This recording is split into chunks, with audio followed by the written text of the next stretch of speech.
I like that we're doing this in person so we can ask questions. Yeah. Hi, was this the one that you said you felt like you couldn't step out? Yes. Okay. I think you all gotta press play.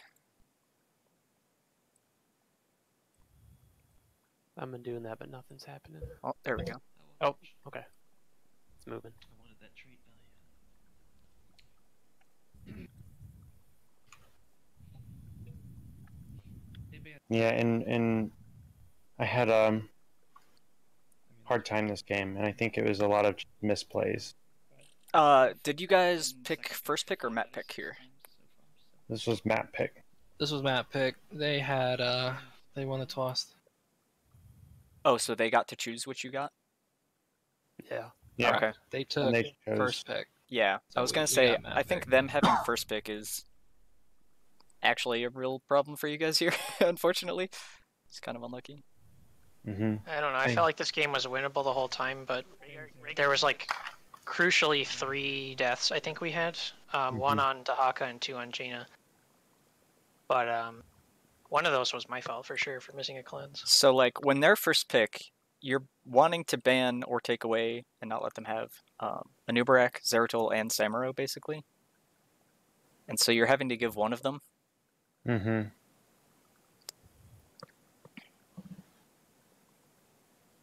So then do we just ban the Samuro and take whatever they give?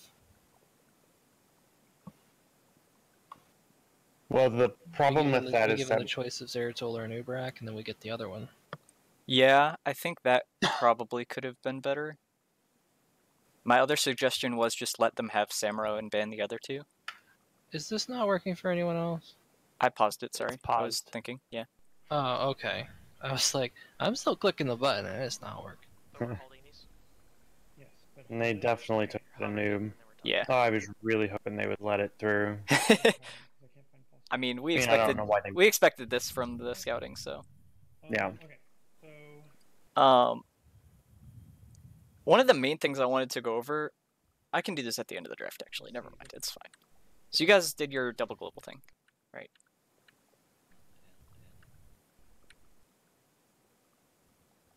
I was surprised by the Abathur. They're gonna clone. I had not seen them play Abathur yet, so I didn't know it was coming. Yeah, because they had banned Abathur in, I think, every other series they played so far. Yep, and so I'm I not was. sure that changes anything for the comp, though. For what you guys want to do? Yeah. Not necessarily, but I mean, we have Falstad and Dahaka. Like, Abathur is going to have to play super safe on this map. Mm-hmm. Yeah, I guess the thing that threw me off was just how I did banning such. I did not prepare for what would be the good, like, Abba clones they might like. For example, I should have banned Sam with the 3rd ban in the 2nd game, I think. well, we can get to that one, because I think that one Alright. was a little bit different than this. I liked the Grey main ban here. I think the main clone targets that they're looking for are probably like Jaina Li Ming, Genji, Grey main, Tracer. Those would be like the ones I'd expect, I think. I thought Greymane was the best for the map. Yeah, like they don't have a good person to take camps right now, so Grey main makes sense. Well, and we also plan to take the Jaina, so they wouldn't have that one either. Mm-hmm. And then I don't think they really showed that they played Li Ming or Tracer much. Mm-hmm.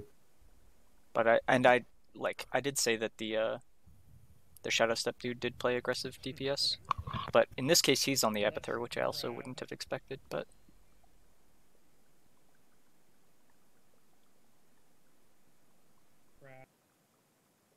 For now, anyway, they may switch it up. It's either Right. that or they switch it up game 2.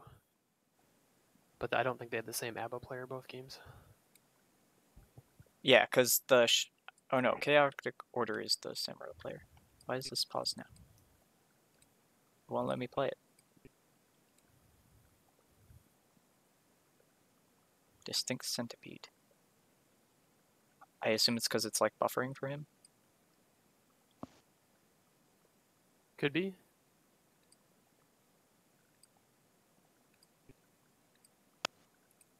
Unless they have it paused. Crafty, do you have yours paused? No, but it's been acting weird, Oh, so I'm just there we gonna go. refresh it.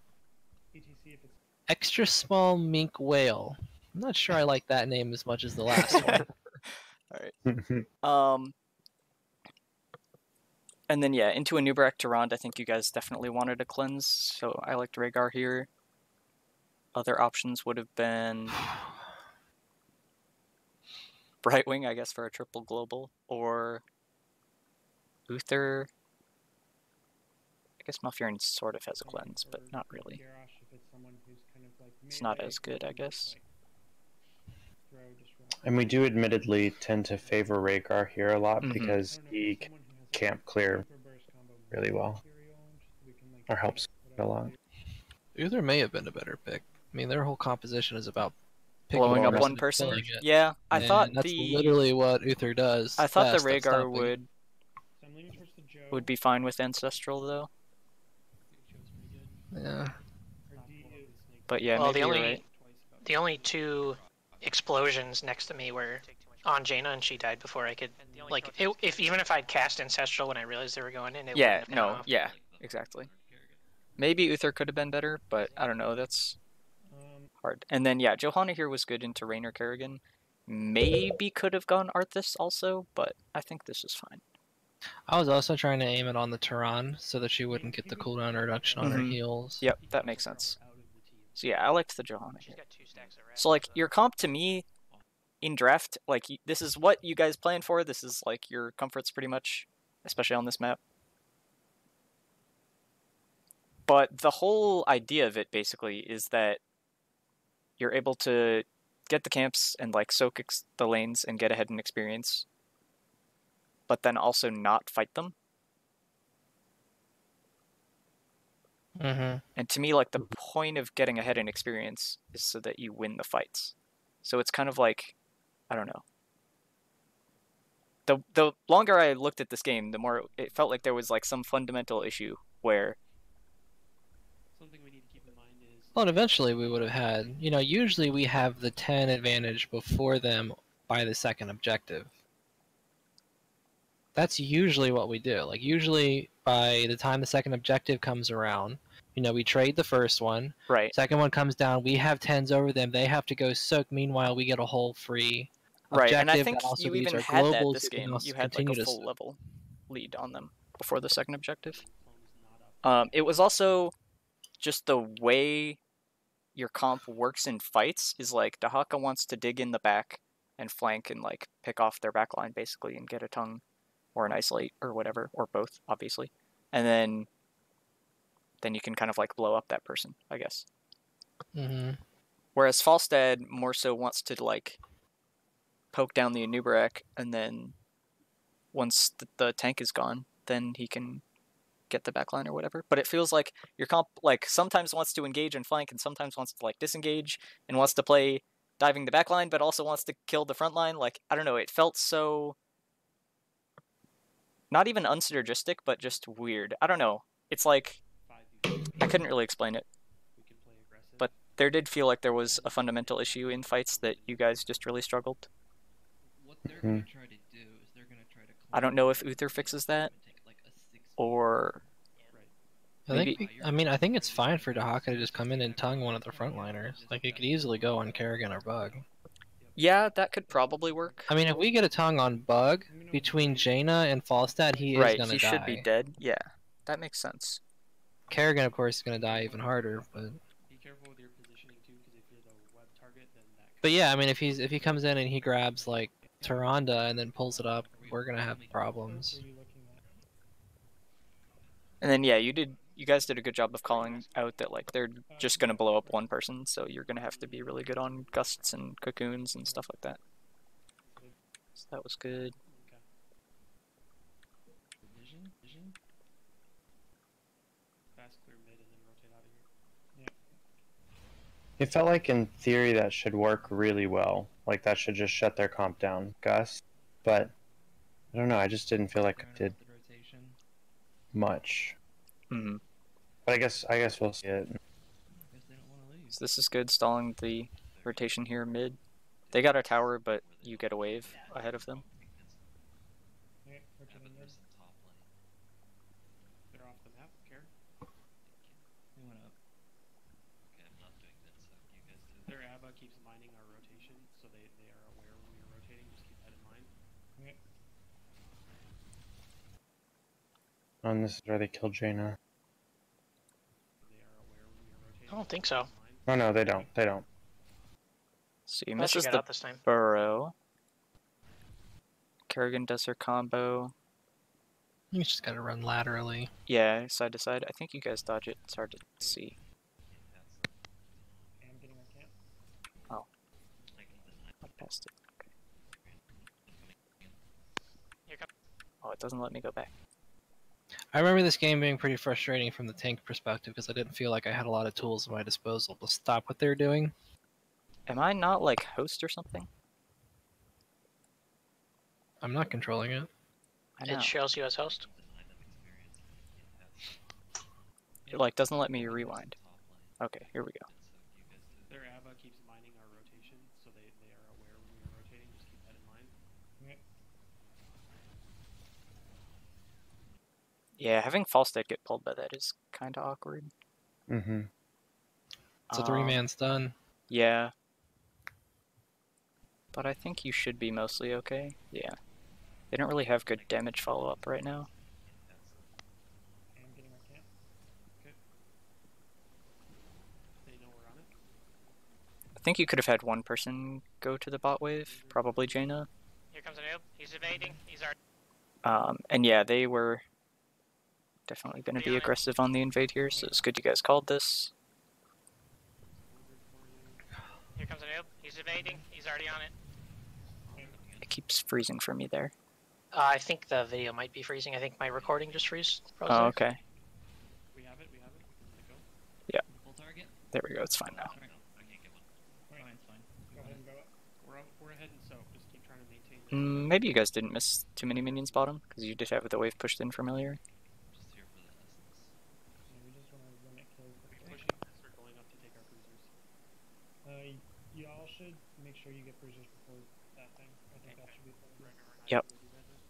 Going for bruisers is good. Falstead can soak bottom. You can start it. Johanna can soak mid. Joe mid, yep, the hop is up. Owl's down, they should know about this or a little bit. They're probably on their seats. See Raynor top side.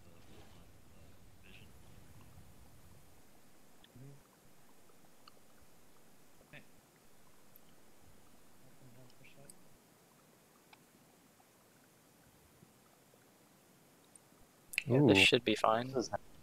Good tongue.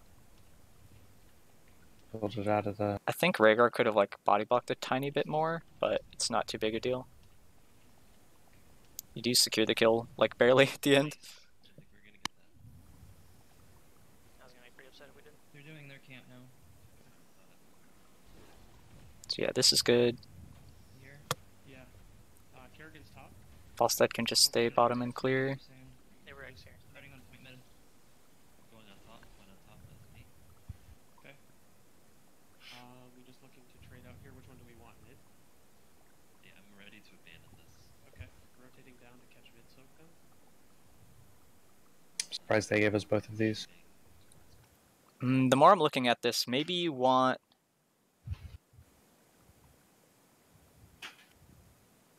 Dahaka bottom. There's not really a good time for you to send him bottom though. But it's like his global is a true global, whereas Falstead can't get to top where he is. I don't know. That's probably a minor thing. It probably doesn't matter too much. Positioning here. I'm leaving. It's usually our plan when it's solo objective bot. That's how we split lanes. Right. Pushing the Haka top, Falstead mid. Yeah, yeah.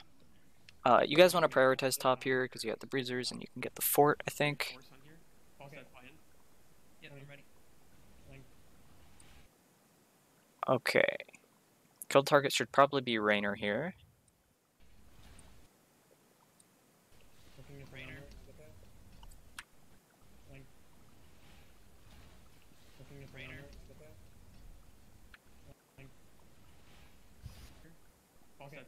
Jaina couldn't really get damage on him.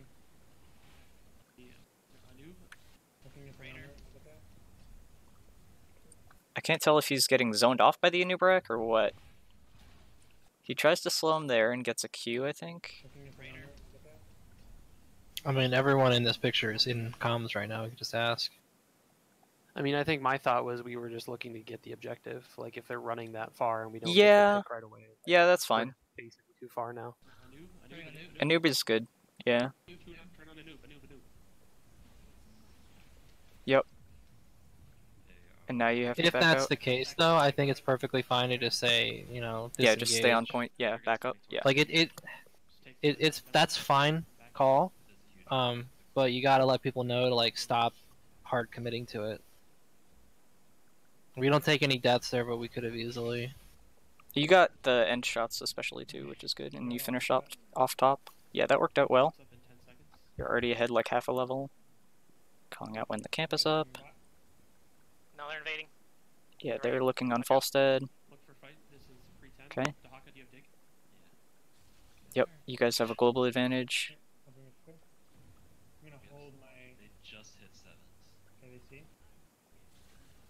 Yep, they can't come down on it because they would be 5v4. So you guys are like a full level ahead right now. You have a camp pushing bottom. I think you guys want to be going bottom here, but they're going to push mid if you do that. Maybe that's okay. But I think you want to defend this siege camp here. What are you guys going for, top? Yeah, I'm just pushing the wave because they're all showing bottom and. Yeah, this is I think better. Is you guys could have been bottom defending the siege camp, and Dahaka comes down to soak mid because he can't really soak top. It's too far out.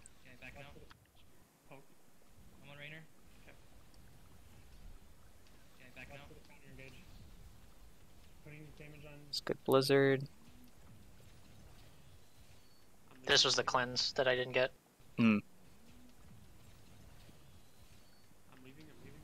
Yeah, that's unfortunate. Yeah, felt really awful. My mistake. It's not too bad though. That's clearing bot.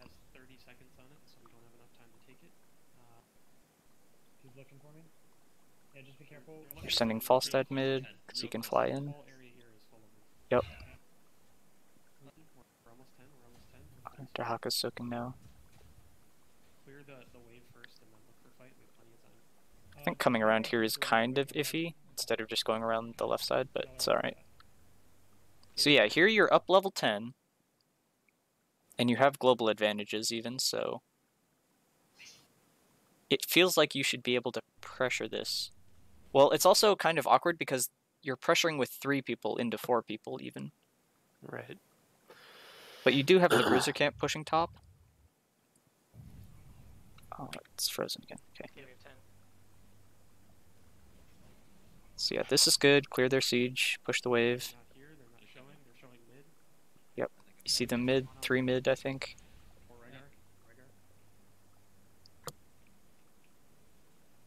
Is this where we lose Dahaka? Yeah.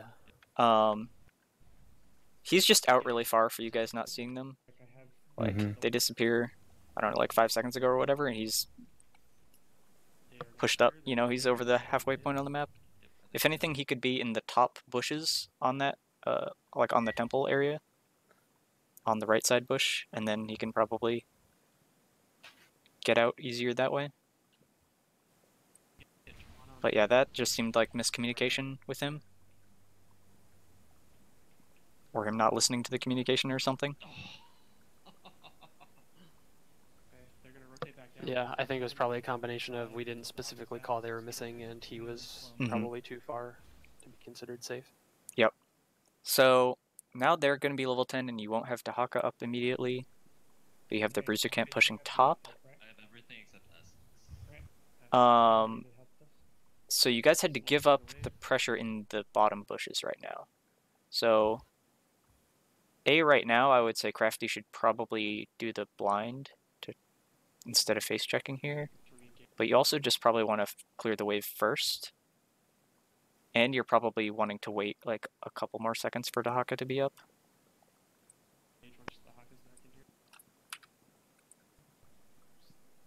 another wave. To re-engage once the Hawk is back in here. I'm all out again. Alright. Yep, this is good. They have cocoon. So I have a question here. Yep.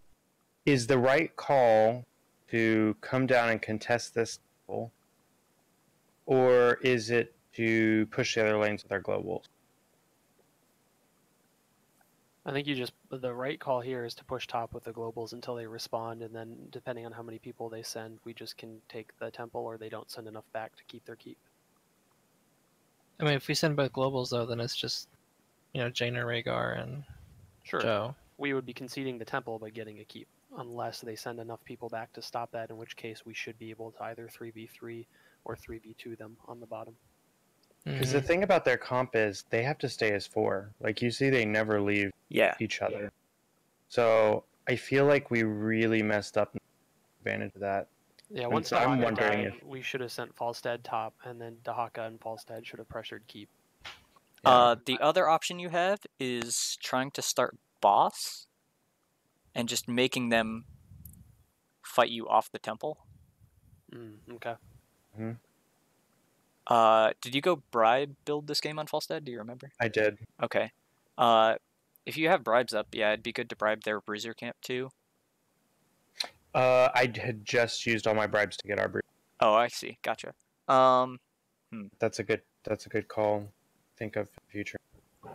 But yeah, to me, it seems like you're fighting in on them when they have the positioning, and like they want to fight you on the temple, right? Because the longer the fight goes, they're winning. They're getting the shots off.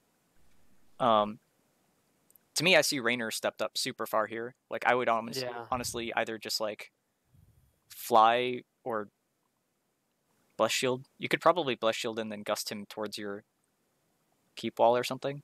You can get a pick here for sure. Dahaka could dig behind him too? Yes. Yeah, we were waiting for the Dahaka dig. Yeah. Because he was up, we thought he was coming in.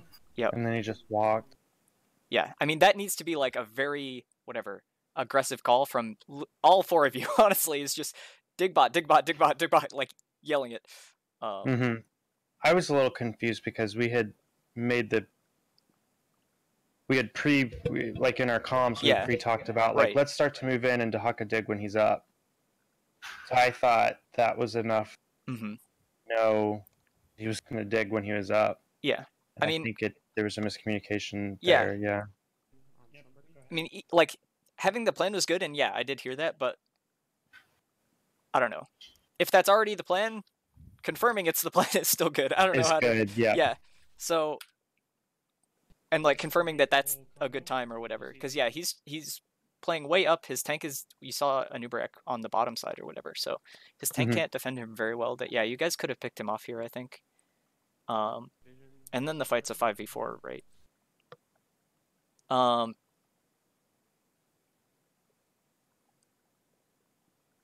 Even right now, Raynor's split. And if you have a bush in between him, like, Dahaka can dig in this bush still on the right side and like zone the Raynor off from the fight pretty much. I think you would want Jaina to be over where like Rhaegar and Falstad are though, if you're going to be doing this. Yeah. I thought we could kill the Raynor too. And now here's the thing is now Jaina did the same thing Raynor did basically. Yeah. Where you're stepping up too far and they engage on you. So yeah, this is kind of mostly just you guys trying to pressure with Dahaka, but it didn't work out, so then you probably just had to back off.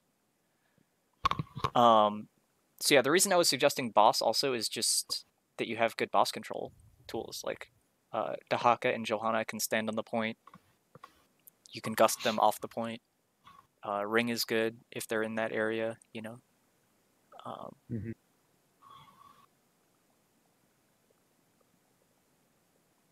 And it still has good Dahaka dig locations also.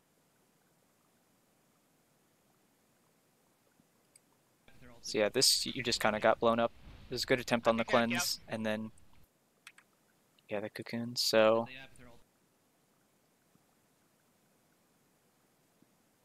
I might have missed my gust timing. I think the second he came out like that, I yeah, probably I think like it. Yeah, you could probably gust sooner here. Yeah. But I doubt it saves people, really. I mean, you cast pretty fast. I'm cocoon.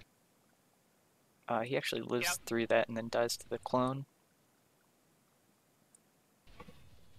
Yeah, and then you can't do anything to save Rhaegar either. If they're gonna dive me like that, I'm just gonna drop the ring. I mean, I wouldn't call that a dive, man. You were standing right there to begin with. Also, we shouldn't. Okay. So now they're gonna take boss. Yeah. Yeah, they are boss. Yeah. Finishing off the temple was good. They should have had at least one person standing on it. On the shrine, and Rainer's like right. You need to back up. I didn't think they were gonna let me do that. Yeah. It was cheeky. It was probably risky, but it worked out if they're gonna let you do it. I knew that they weren't. If they sent enough people who were gonna actually be able to kill me, that they were gonna have to give up on boss. Mm-hmm. So yeah, they're pushing with boss. You guys defend here. Pretty good boss defense. Pushing out bottom. They're pushing mid. You have everyone here yet? I think you probably have to give this up too. They're diving. Yeah. And then yeah, this is just Pi being out too far. Mm-hmm. This is when I was, what I was mentioning, Crafty, where it was like I felt like I couldn't get anywhere near them, or that happened. Yeah. Can we watch again then? Yeah. Going back. You have everyone here yet? Oh, no, Like- pause. I know what the problem was here. You used your only escape to get between the two lanes really quickly, so you didn't have it up for this. Oh no, my E is up for this. Are you I sure? don't die here, but it's just, but it's because of the cleanse. They just have to get 1 CC on me, and without a cleanse, I am dead. But yeah, no, my E's up. You'll see me use it. I mean, just looking at like where people are on the map right now, there's no way you defend this fort. So you're Yeah, I kind mean, of I wasn't like- trying to defend this. Yeah, I mean, Pi is like kind of body blocking himself a little bit with the wall that he's not able to be as mobile, and then yeah, like the two tanks are cutting off both sides of him, sort of, and then Johanna's up above, and so you can't really do much. And I then, wonder yeah, here. Mhm. So when I, like the next day when I was in the shower thinking about this game, one of the things I was thinking about was the bot lane where we lose the game. And I'm wondering if it's a similar situation here where would maybe like gusting them into the fort into a ring. I mean, I know it's really aggressive. Is that too aggressive? I feel like bot on the death bridge, it makes a lot more sense just because I can fly on the bridge and gust them all straight into our wall, into a, well, I think ring was down by that point, but Mhm. It would make more sense there to maybe make that call. But is that something here that Well, would be and too you can aggressive? even you can even do it, and as long as you're hitting probably like 2 or 3 people with the ring, that's good Mhm. enough. Yeah. Trying to think of what the best place would be. Like you could maybe fly by your siege camp, and then barrel roll up, and then gust them into this top wall. Mm-hmm. Because you're wanting to gust them towards Johanna, especially too, so that you can get the lockdown Yeah. out of the ring as well. But like Jaina and Johanna then need to be sort of in the same location by the wall. Oh, and I guess Jaina's Jaina's in bot. bot. Yeah. So that would so work here anyway. right. Yeah. So yeah, you should definitely look for stuff like that. But yeah, you guys kind of need to be all positioned for that ahead of time, and it is tricky to set that up. It's a good Yeah, cleanse. but I don't know where I could position that would make you safe into just you, me, and the Haka. You good? Well, that's the thing. I don't know if it's like a positioning thing for you. Like, I don't know if you can make me safe against Yeah, their no, comp. I don't. Yeah, that's why I was like, there's something fundamental wrong about this comp, and I couldn't really pinpoint what it was. But yeah, it did feel really hard for you guys to like pressure them at all. Mm-hmm.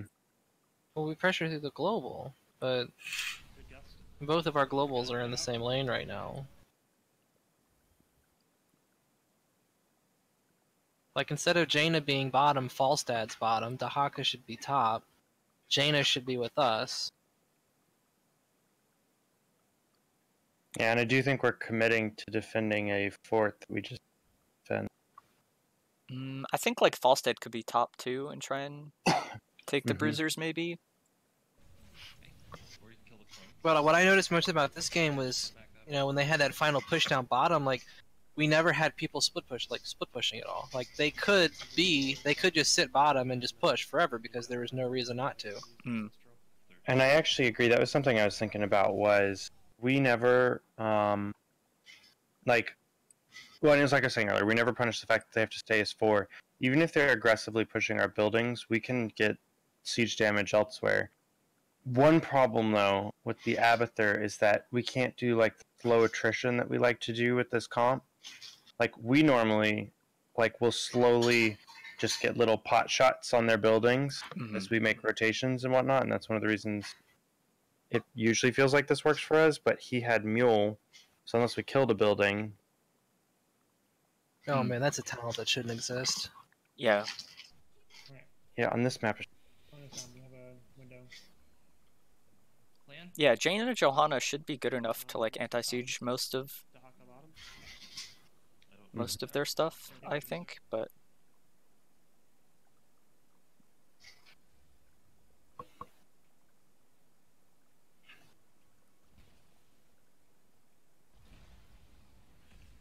Can't go onto the temple without the minion. yeah, you want the minion wave pushed up here, similarly to bot.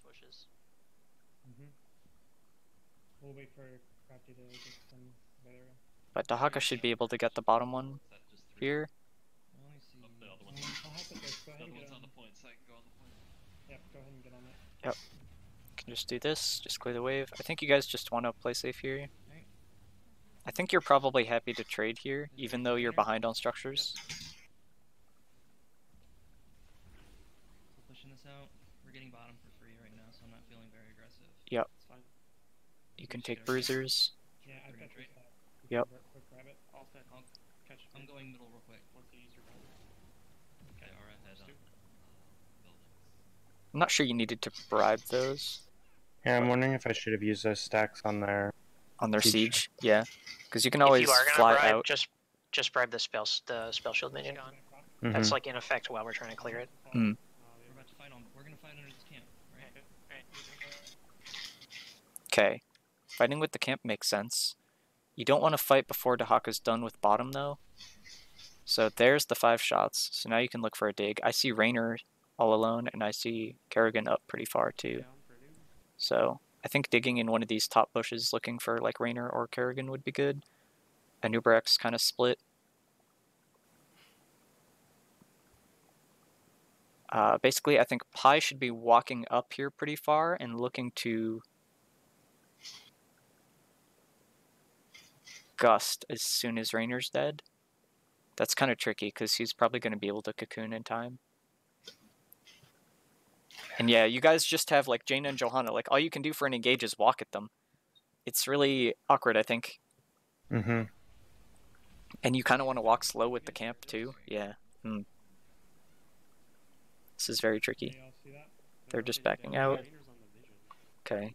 Again, I feel like we're expecting the dig. They know where I am. They're going for their siege camp. Maybe not. I'm just gonna catch rotation. Yeah, they should be on their siege right now. I don't know if we do an engaging dig game. Can we go back top? Oh, we've almost got 16. Maybe we flip the Haka back up there. The rest of us follow them. Okay. Care for the siege. Yeah, they... So you're saying we could have maybe even put Dahaka and Falstad to go push with that wave? Yeah. Care for the... But then the problem... And then you just look to clear the siege camp at your keep, basically. Like, if you're doing that... Even I think if you have Dahaka up there right now, you probably give this and just look to clear. Yep. Because they're going to have to send one person back to defend him. And once you At see least. that, then he can back up and then look to dig 5v4 bot. God, that blind ability is so good for checking bushes. Yeah, that was good. They probably still have vision on it, though. Oh, okay, there. I have a question. Hmm. This was somewhere where it's like, I worry about having to have our DPS check that bush. The Could one this be something that where maybe Crash Jaina goes and down? Rhaegar are in right now? Mm-hmm. Yeah, because they were hovering by the bush. They really Yeah. wanted to go. The bush was checked. I threw an ice bolt into it earlier. Oh, okay, The good. Yeah. only reason I wasn't fully committing to it is because we didn't know where they were, and a noob can dig practically from that other From bush. it. to this Right, one. so yeah, Crafty checked the other bush and then it was okay. Yep. Okay, good. So yeah, the question is, who's in more danger right now, and is it Dahaka or is it you guys? I still think it's you guys, because they would have to take time to get up to Dahaka. Yeah. So yeah, I think you guys are just okay to back off and let them take these, and like clear mid right now, and then just clear these at your keep. And you're just trading keep walls at that point, and then you're like even on structures. Yeah, they're not even pushing with it. You see 3 of them mid. Rotating down. Coming for me How now. did the camp just die top lane? I don't know. I don't know. That felt like it died real fast. It didn't really get much of a push. I think Pie's out kind of far here, but he should be alright. Mm-hmm. Okay.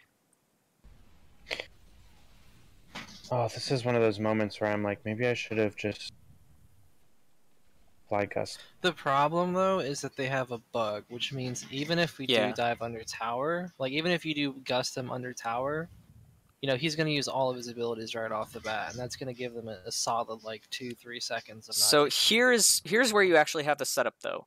So This is what I should have done. you have Jaina and Johanna at this wall. Yeah, Falstad can fly over top of like Kerrigan and Reyna right now, over by the siege camp, and gust them into that wall. Towards like the top tower here. Yeah, because we can And- see where bug is. And but you're Anubarak's on not the there bot now. side. Yeah, he's not going to be able to burrow cocoon you in time. And then you blow up their 2 squishies, and then you win the fight, and they have no damage.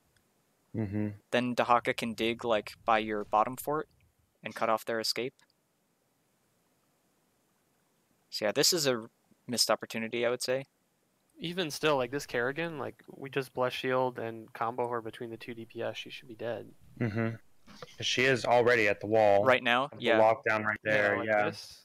Yep, that would be good Yeah, too. we've already got everything. Pi should stay up towards where Jaina is, though. Just be as far away from the Anubarak as you can. You think that the blessed shield would be enough? It's not a long stun. We have Bless It's long Shield into enough. Condemn into Ring. That should be long enough. It'll zone off the Yes. Rainer too, the Ring. Because he's not going to want to, like, if you place it, I wish I could, like, show the circle I'm making, but, Mm-hmm. like, he's not going to want to stand in that ring, basically. He's going to want to get outside of it and then just peace out. But yeah, the problem is, like, right now, Pie's not going to be able to do damage on it if you had engaged, because Anubarak's going to, like, dig in. They might be able to blow up Pie Maker or something. There's nowhere to Mm-hmm. dig over there. Yeah, that was another missed opportunity here. You could do it. That one's a little harder. Yeah, right here's a little bit more out of range. Yeah, well, and they have the siege camps pushing too that you guys want to be able to clear.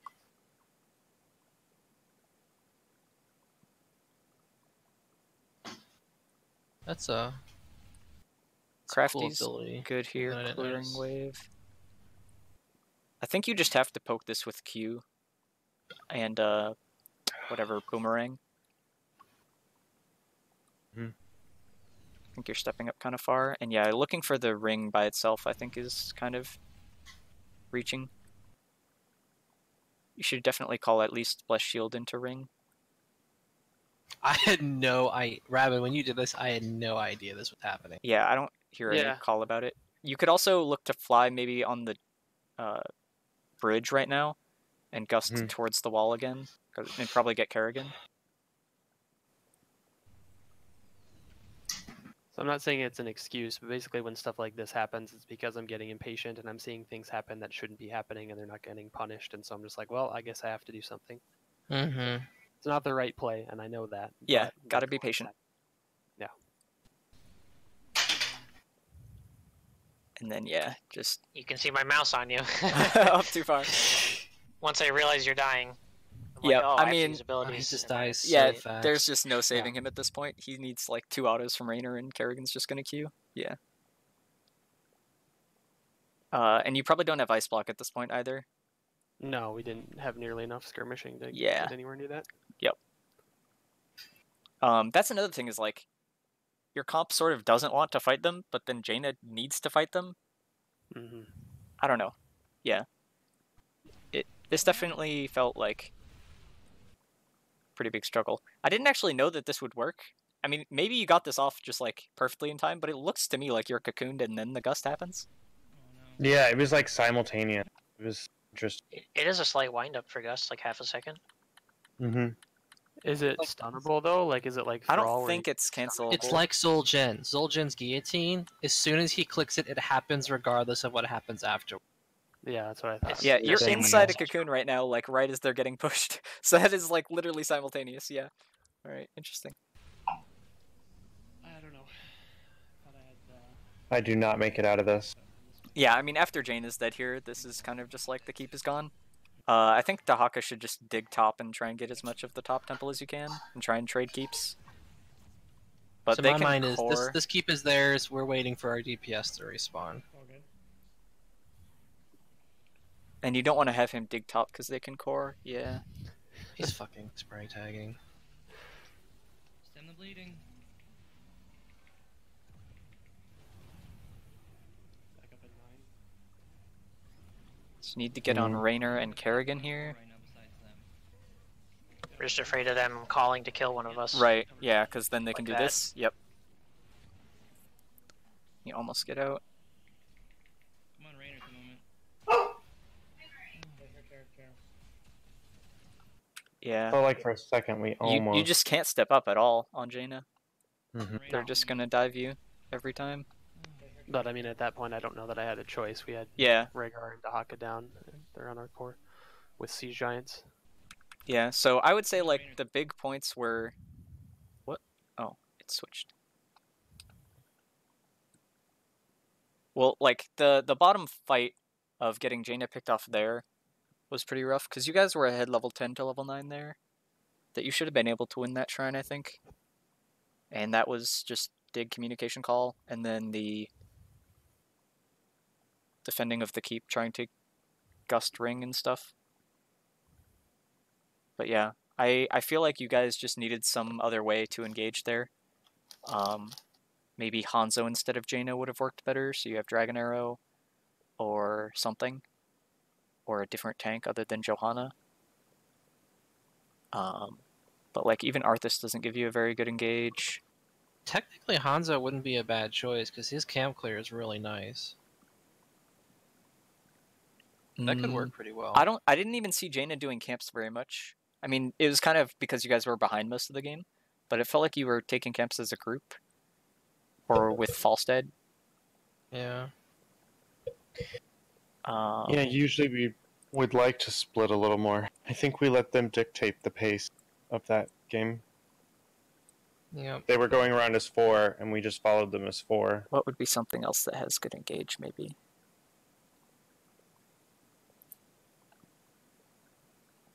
I think Hanzo instead of Jaina maybe makes the most sense. Or Junkrat and just looking to get picks and then gust the rest of their team off if he like gets a mine on somebody. Or I don't think Zeratul would be bad either, or Maiev. Medivh. Medivh could work, yeah. If we're planning it out, the Junkrat could work pretty well because shield into the pull into the slow would be enough time for him to get a mine down. Well, that's assuming we have Maiev, right? Maiev. What do you mean by pull? Shield. The Junkrat mine. Oh, like Johanna pull? Like her? Oh, yeah. The Okay. Joe Gotcha. pull. Condemn. Yeah, between those two, that should be enough. But yeah, that game just felt a lot of like waiting for us to get like global pressure down because it didn't seem like at any point we wanted to fight them.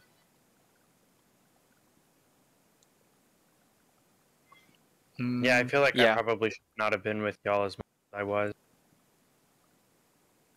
I think part of the other problem is like this isn't a hard rule or anything, and I don't really know what the overall game theory is on it. But from what I've seen in general, when we don't have like the melee to match their front line, we usually struggle. And so into their 4-man, they have Kerrigan, a noob. We have Johanna. If we had one more person who is consistently in the 4-man, I think that makes us a lot stronger. But our other frontliner Dahaka was, soaking most of the game, and also we just didn't get a lot of value out of his digs. Yeah, you could have maybe gone like Thrall also, and then had Sunder to like disrupt their engage or something. Right. Thrall instead of Falstad? Instead of Jaina. Falstad or Jaina, either one. Yeah. I think it'd be a good idea to try and just limit yourself to playing like one global. Because I think the 2 is kind of tricky. And I think it would be easier to just play off 1 and then have a better 4-man group. Mm-hmm.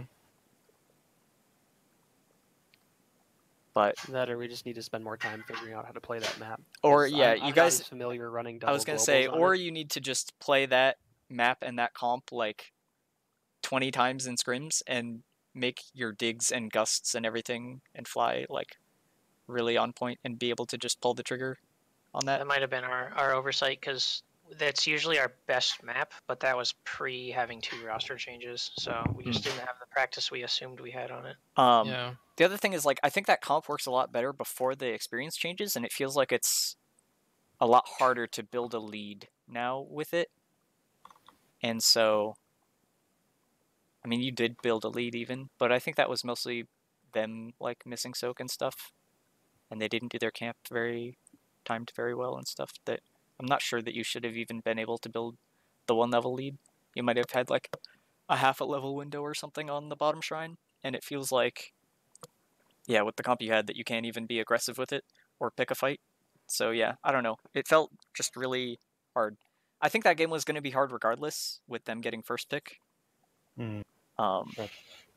And yeah, I was looking at it and I'm like, maybe it's just better to give them Samuro and take away the Anubarak and Zeratul, because it seems like their team really thrives off of taking the engage when they want to and then just blowing somebody up. Question. And Samuro like can't really engage, so. For the Sky Temple one, like if they first pick a noob and we have Falstad, does it make sense to try to pick up like Tychus or something and use Gust when a noob burrows and just blow him up? Yeah. That could have been good too, instead of Jaina. Yeah, that might be something to think about trying Pi. Or instead of banning Greymane yourself, Greymane works decently. Yeah. True. Okay. That would be a good idea, yeah. Trying to think if there's anybody that would even like be safe enough to just live through their engage. Raynor probably not. Can look real quick. I should have been Samuro there. I was very surprised that you didn't. I didn't know what the plan was going to be. I was just thinking, Infernal Shrines, Kerrigan, that's terrifying. Yeah, it probably didn't help that we had just played against her the last game. Mm-hmm. Probably weren't feeling great at that point. I might have made a comment like, this is Kerrigan's best map, but then as soon as it was banned, I was like, I shouldn't have said anything. I'll be right back. So who you banned Zeratul and Nubarak, I think? We banned Zeratul and Medivh and picked Oh, and first pick the Nubarak. a Nubarak, Yeah. yeah. Yep. That was the plan, I think. And the thing was, I just wasn't scared of their Samuro, and their Samuro wasn't the problem, it was the double Samuro that became the problem. Right. I was not prepared at all for the Abathur. Somebody needs to unpause, I think. Oh no, never mind, it's good. My mistake. Nope, it's good. So they banned Garrosh. Diablo Jaina. I'm going to refresh. Sorry if this pauses everybody. I can't full screen this. I can't either. I don't know what's going on. I had to refresh. Okay, I will do that too. Just to let you know, Riokaii, this site's like a little Buggy. picky about like speeding around. So Oh, if you yeah. if you make one interaction with the video a second, it's probably as fast as you can go. Okay. Try and be patient. Is it all playing now? We're all good? I think so. Yeah. Okay. Mm-hmm. Strong opening too. Yep. So I remember we... Oh, sorry, go. I was going to say, we weren't scared of their Diablo, and I think you guys Nope. punished him really well early game, actually. What is it? Jano's good. And Ana.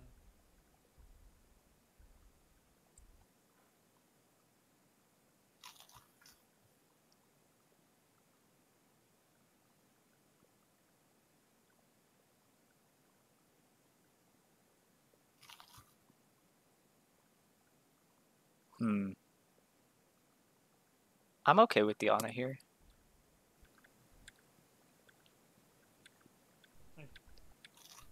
They banned Blaze.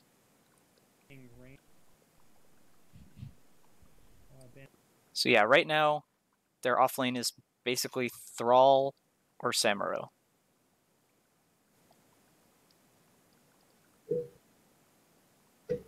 Did they not play Leo? No, I don't think so. Yeah, here it's really, yeah, just ban Samuro. If you have the opportunity to and they haven't picked it.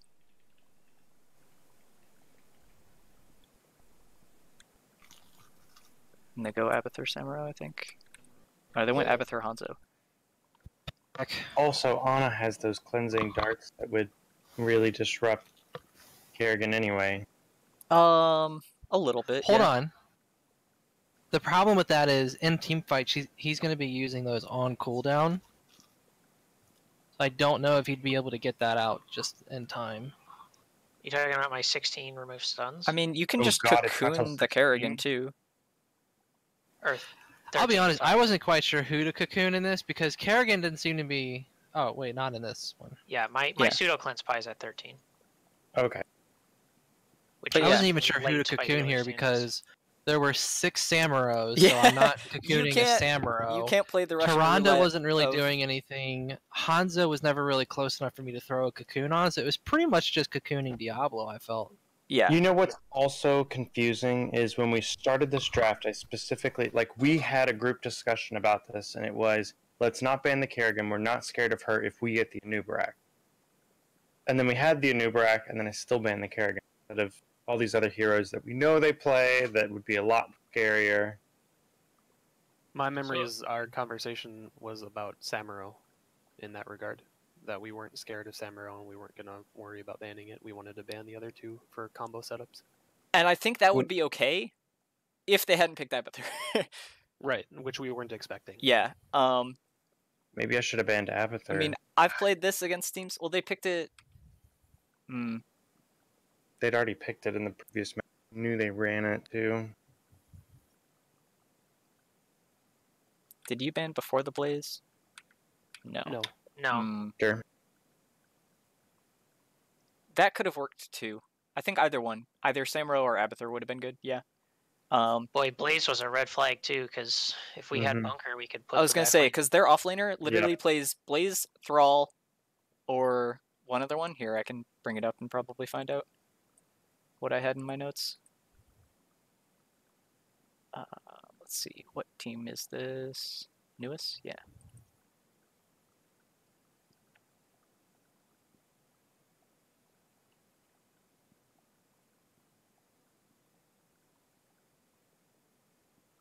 I think Dahako is his other one, maybe? Or Malthael, one of the two. I don't know. It was like Blaze and Thrall were like the main two that he favored. And then he swapped off of offlane, and the other guy played Samuro. So yeah. Honestly, at this point, I'm wondering if you guys just pick Samuro to take it away from them. Even if you can't play it. A hot mess. Yeah, even if you can't play it, though, it might have been better in this situation, just to salvage it, but that's like a hard ask, so. That would put me on this. Would be. No, I guess I'd put Scott on. Well, then we'd have no front line. But okay. Instead of Raynor here, I'm trying to think. Cassia could be good. Raynor's not that bad, though. We take Raynor into Diablo because historically it feels like that's such a counter. Yeah, it is very strong into Diablo. It also just felt like I had, between all of these heroes, a lot of aces value. But yeah, maybe even like a Tychus would have worked here. Yeah, Tychus would have been good as well, I think. either way, his main blow-up target is Ana and Jaina. Not you, most likely. So your job is mostly to peel for them.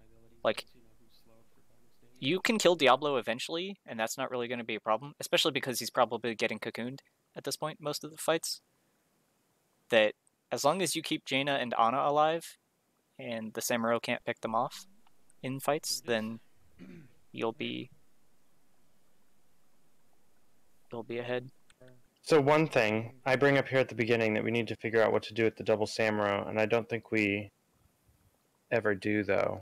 Well, obviously we don't, but so yeah, I mentioned that I think you guys just played really aggressive here. Well, not really aggressive, but more aggressive than you should have been. I think Anubarak's job is never dive in, only use E to like knock up the Samuros that are killing the backline, and then Leoric has to go the Wraithwalk damage reduction at 13 probably, and just ghost through as many Samuros as he can. Does a noob still have that talent where he gets resets, or not resets, but major cooldowns on his E based off of the number of heroes he E? Yeah, Epicenter. Epicenter, that's it. He does, but I don't take that talent usually. Because if that's your goal, that might be good here, because there's going to be 6 samurais you're trying to E. That's fair. That's probably a talent I should have taken. Does it reduce the cooldown? One sec, I'm double checking that, because Yes. I thought there's one for his W, but I'm not sure for his E. Ugh, I got to go to the restroom. I'll be right Lowers back. the cooldown for each hero hit. Yeah, that would have been good. What else is at that talent tier? Reduce spell power by 50%, and third basic attack spawns beetles. I don't remember what I take. Probably should have taken Epicenter. Yeah. Epicenter is really good, like 99% of the time, in my opinion. Unless they're like a full mage comp, then the spell damage can be good too, but either way.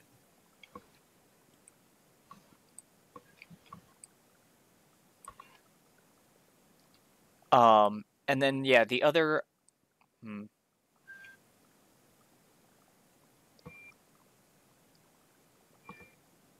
So the reason they wanted to take Hanzo in their 3-4 was so that you guys wouldn't be able to take Hanzo into Samuro and reveal him also.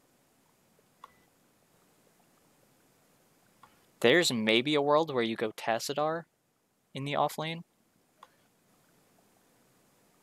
Trying to think if there's anybody else that has a good reveal for him. Lunara's not bad.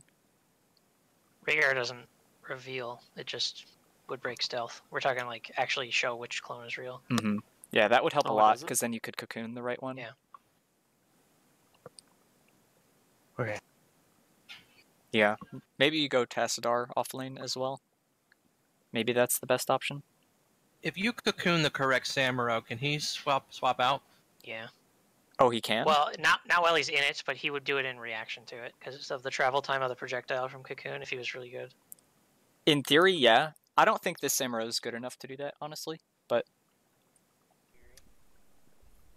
Yeah, the other option was to look for when they're cloning the Samuro, because there would be a brief period of time where there were only 2 Samuros, before they had split, and cocooning the legit Samuro that they had just cloned, and then killing the clone Samuros before the other one's out would have been a I think if they're possibility. cloning Samuro, you just wait out the clone and let them take whatever they want. Except whenever they did it, they killed somebody immediately. Yeah, that's the problem is, yeah, you didn't really have a disengage for it. Yeah, they were doing crazy. Honestly, maybe Falstad offlane is good here just to be able to gust away 6 Samuros. I don't even know. Instead of Leoric. Possible. There's like, I don't know. It's tricky.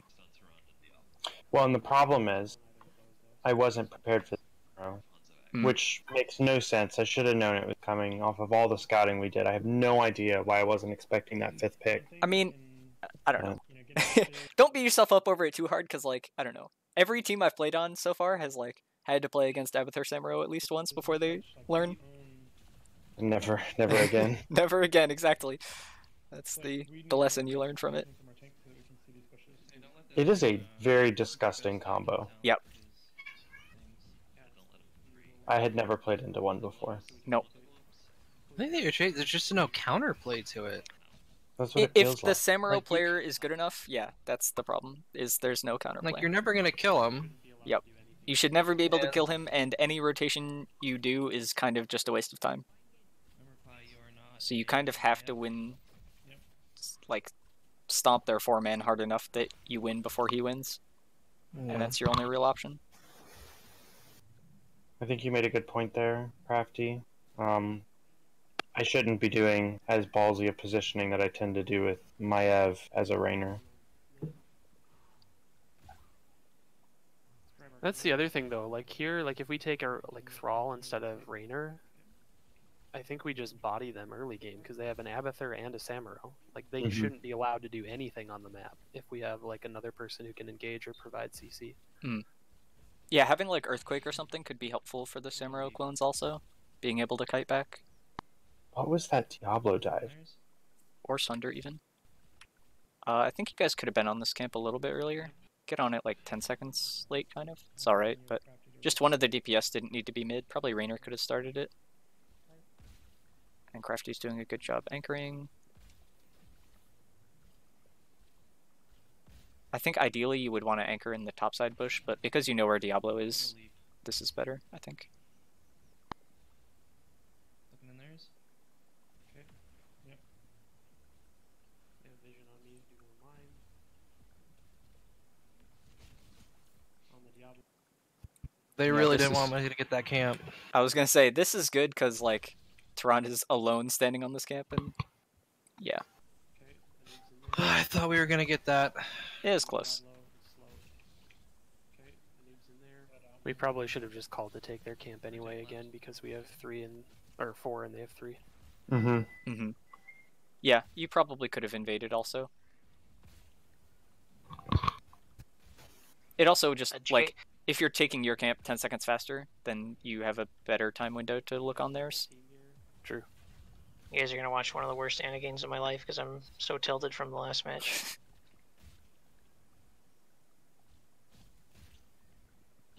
Don't have anybody soaking bot right now. You're getting to competitive play Ana. And I'm tilted because we lost on our best map. That's tragic. Okay. We need to catch bottom. We're going to be soaking that. I can get it. Okay. I think that's the first time we lost on that map. No, it happened one time before. Let's grab that bottom triangle. So you don't see In all them the times that at I've played with all. us on this team, it was two You see times we Diablo lost. mid. They know we're on it. Yeah, they probably saw. Oh, they were on bot camp, okay. It's fine. I was thinking they would be on bruisers, but this is fine. And then, yeah, you 100% know Samuro is going to stay bottom while this shrine is active. Taking the vision. Okay, push it. Clear their camp. You guys could even... Alright, we have enough blizzard up. Well, we probably can't step up on this, I guess. It's better to clear the way first. Yeah, this is fine. Okay. I'm gonna be holding vision. You could have one person mid-soaking right now. Sam is not even here. Do you want me to leave it or wait? Probably Leoric, Diablo's yeah. gonna be pushing this lane up really You quick. wait until you build a big enough lead, Drop a blizzard on. and then you send Leoric away. Alright, I'm going down. Yeah, that's not that bad. Okay. We have 7 over us. Should be able to get it off this way. Turret. So you guys didn't really try to blow them up off of these jumps, and I think I'm assuming it's because they have Tyrande and Abathur, so they have like extra healing than you're used to. Well, that jump we had no structures down, so we So couldn't. I wasn't feeling Diving particularly through a wall, yeah. diveable at that point when the wall's not even close to being down. Yeah, that's kind of fair. Killing the mule. I mean, I easily see this being a Diablo flip charge into a stun, and I'm long dead before they've gotten through. It could be, yeah. This is good. You're calling jump now after he gets rooted. And you can drop grenade on this. Oh no, you don't have grenade up. I used it to top everybody off. But you still kill him anyway, yeah. Once he's slowed, like, there's nowhere for him to go, even if he charges you. So yeah, doing it there is fine. You get the fort. Clear this wave and then peel out.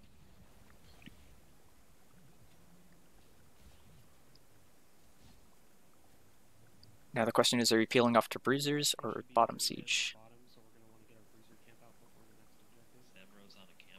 Yep, you want to save bruiser for next objective, so you go for siege and swap Leoric top. Yep, makes sense. You can invade on their camp because they're still not 10 with Abathur. They got it in time. That's okay. Yep. I think Leoric should have gone top here sooner. You guys are kind of split here. I'm split from you guys. Yep. So they were trying to invade, expecting Leoric to be going top. I'm still looking in.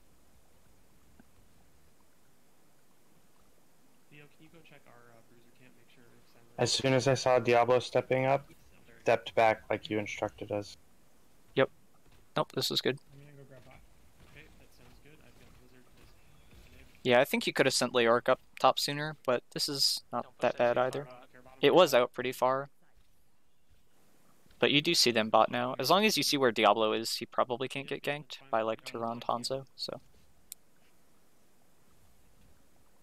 I think you would have been fine to soak like another wave or two, that you wouldn't have been as behind on experience. Got a lot of them.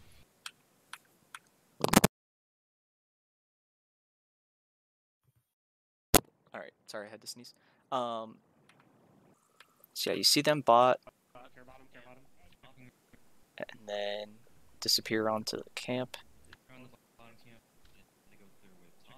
Careful about doing too many things in sync video. Yeah, why'd you guys rotate so safe here? Just because of where Diablo is, it would have been hard for you to path down through that way? Yeah, that's fair. I just didn't want to get chunked by the Samurai. We didn't see him, and That too, yeah. it's just really annoying, and it adds to his quest. Well, if like, for example, where, like right now you're like halfway, so you would have been by like the bush sort of. If Samurai's on you there, you can just dive on him with a Nubarek and probably chunk him out equally and blow him up. I don't know, I don't think you need to be as scared as you think probably, but like Hanzo was way down here and Diablo was in the lane also, so they wouldn't have been able to like follow up the engage really. Guys actually pull ahead in experience, clearing their siege. Pi is in kind of a scary spot just because Diablo can basically walk down to him and then stun him against the bottom wall there, but... I have a quick question about that. Pi, is your heal activatable now? Yeah. It is. Okay, why did you do it there? It was... I actually remember regretting that. And I don't know why I did it. It was a mistake, but I don't remember why I made that mistake. But I remember thinking, oops, I did not want to do that. They're probably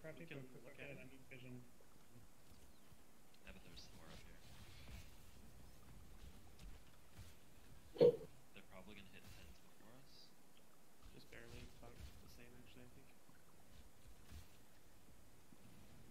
Because I use it right there, yep. Yeah. I mean, Which it that's also not the end of provides the me world, armor, but... like that's a silly time to use it. Yeah. You generally want to, like, you're actually okay staying at like 80% health or whatever, and then yeah, using it when they engage on you, because you're going to get the heal up to 100% no matter what, but then you have the 25 armor when they're dealing damage to you, so it reduces like more. Yeah, and to be honest, a lot of it probably was just discomfort on the hero. I don't play very much Rainer anymore. Because I figure I can always play Rainer, you just point and click, right? There are some things that I didn't have comfort with that I realized. Like my ult, you'll see I don't use my ult until really late in the game. And you went Hyperion here? I go Hyperion. Okay. And then you have Ring, Nano, Cocoon, and Tomb, I think. Mm-hmm. We want to get our bruiser Yeah, camp I also don't use my E right. Follow me, Pi and Crafty keep soaking. Hanzo's arrow.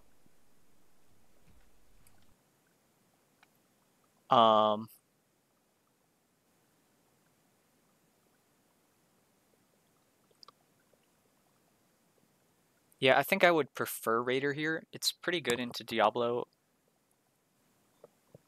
in general, and just it allows you to scout, but like I understand it's like a comfort on the hero thing, because like past level 10, if you go Raider, you're basically playing Rexar at that point, and so it is kind of tricky. It was a comfort thing. I was scared I wasn't going to be very good with Raider, I got hit by which is something I just practiced. Just help me here. I'm taking the bottom again. Group up for grenade. Care because they know that they're at Bruiser and Robot. Don't cap this yet, though. Don't cap. They know. You should cap. Yeah, you could Now they're coming for you. So yeah, like same thing as last time is like you guys could have technically timed this and known, but it's not the end of the world. Like you're generally gonna have a feeling basically of like roughly when it is. Alright, I'll do that. They just saw. And whether you know it's in the next like 40 seconds or 20 seconds or whatever, it like doesn't matter too much. Do you just want to start the shrine? Yeah, let's I think it's arrows down, and that's running down. Yeah, you have the camp pushing. Alright, I'm gonna See, they're on their bruisers, so yeah, you definitely want to start objective here. Look to clear. We have better clear than they do. I was a little bit scared of Pi being down here just because of where Diablo is. Like the only way for him to be Oh, yeah. back with his team is to walk in front of the wall, but But they didn't punish me. We have better it clear works than they out. do. Crafty's positioning here was good though, zoning them off pretty hard. And you saw Samuro top. You guys can just straight up kill Diablo here. Just nano boost, dive on him with an Uber X stun, and then just like honestly drop ring and just kill him. Web's out. Just drop everything. Yep, cocoon to Ronda, that's good too. One Tehran. And then here you kill him.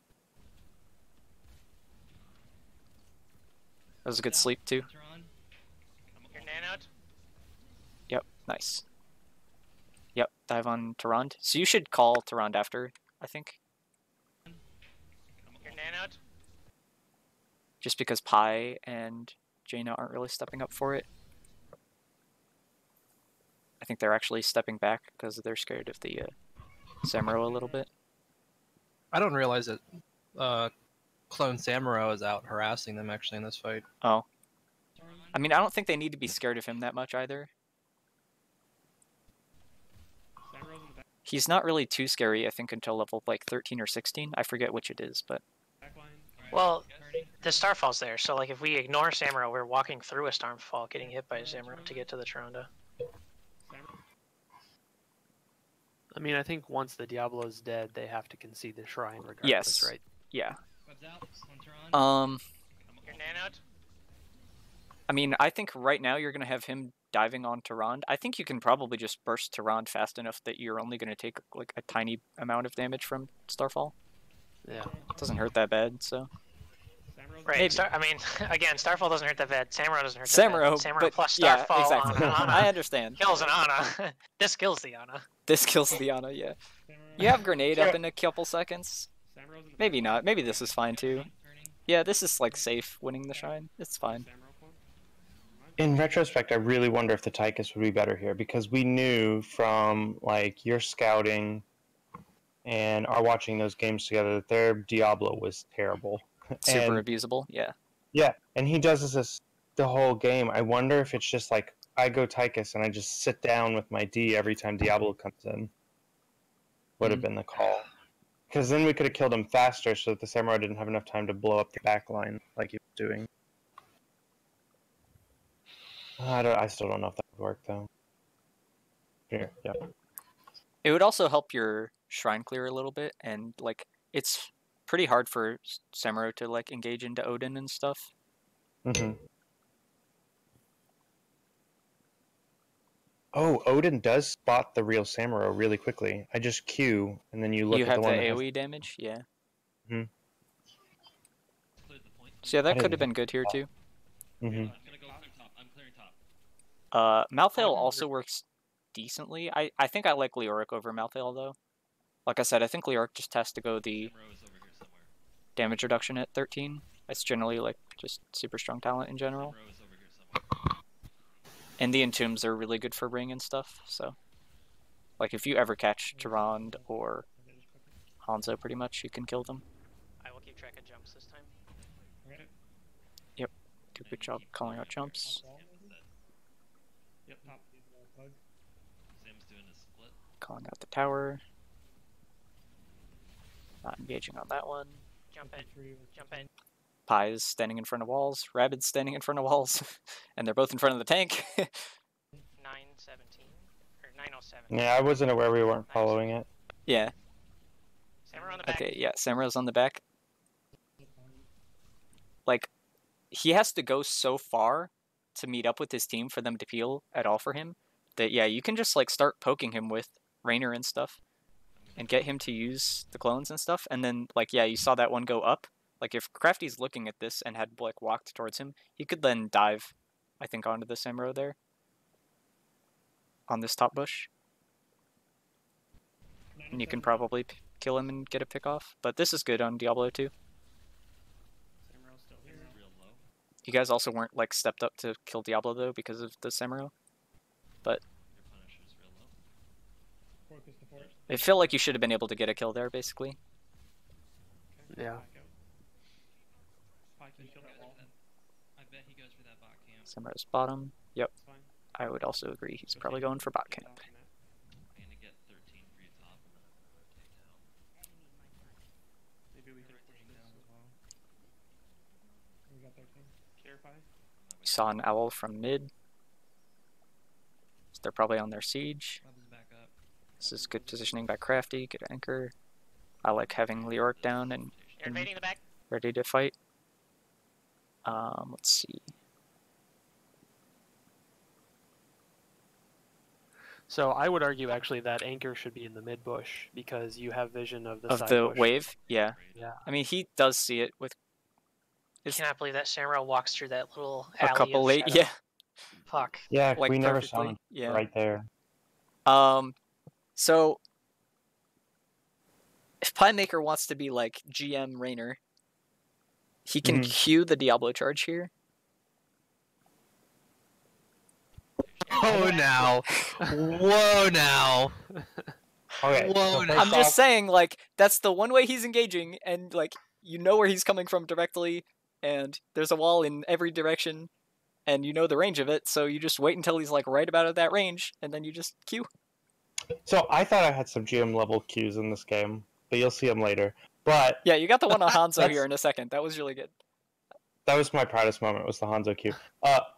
That's a good point. I never really thought I need to be looking for it ahead of time to know to cue it. So I will think about that in the future. I don't think he even cues me here. I don't think he ever engages me, which He's is like weird. W and Crafty right now for like no reason when you guys are Yeah. like super vulnerable. Yeah, like Anna's gonna die here if he just queues over this wall. Yeah, it's no, like this Diablo is so bad. I was gonna say if he's queuing directly at Rainer or even like Janie here, then it's pretty easy to hit the queue, especially because he's gonna be like sandwiched by the wall on the left side. That like you just have to aim it in that general direction and it'll hit him at some point, right? But if he's going for the Ana, you basically have to queue him in the middle of the queue, and then you have to predict it, and then that's way harder. So he should go for the Ana here, and you stun him out too, but he can still stun Pi out of this. Clone is down. Oh, now he goes for Jaina. Oh god, that bush looks like such a fucking clusterfuck. That bush is terrifying. I remember sitting here being like, I have to stop the Diablo, and then I look back and there's like 12 fucking samurais. I think it's raping actually Anna. better for you guys to try and run up towards the Diablo here, which is kind of weird. Probably. Mm-hmm. Clone? Colin Clone is good. Fucking Bukaki in that bush. Yeah, Rabid's... He just has to drop a Blizzard at his feet, and probably That's ring, what I started doing. and late then- game. And then pray. and then pray, exactly, and then go through all 5 stages of Although, grief. And I gotta imagine that your passive stacks pretty quickly. if he's hitting 3 Samurai clones, yeah, with the Blizzards. Yeah, I don't know if I have ice block here, but I did get it. Yeah, you do get it, I think, towards the top shrine, roughly, if I remember right. You normally get it around level 13. I have no idea, but for some reason I remember Oh, you- this being a fight we You won. try to cocoon the Diablo 2, and you get him just as he charges, but he does get the charge stun. Damn. Yeah. Oh, And yeah, the clone is poking Pie Maker or whatever. At this point, you just have to give up. Like, the camp doesn't help. It keeps You're invading freezing back. at this point. Clone? Samurai clone is down. Oh, and the Hanzo arrow. You still almost live here. Yeah, it's kind of close. that ring knows value. I think the ring, if you placed it, like, on this little, like, sandcastle thing in this terrain, Mm-hmm. Oh, like then it would zone off them on Crafty a little bit more, and it would, like, right now the bottom side of it is sort of in the wall. It'd be better if it was like in the pathway, basically, because then people's hitboxes are so fat that like they're gonna get hit even if it's not like fully covering it, as long as it's in the middle there, sort of. So yeah, a lot of time that's a good thing to do, is like place it on these little terrain things that are like blocks in the middle of stuff, is placing it directly on top of them so that it covers the whole area around it pretty much. That's a good point. But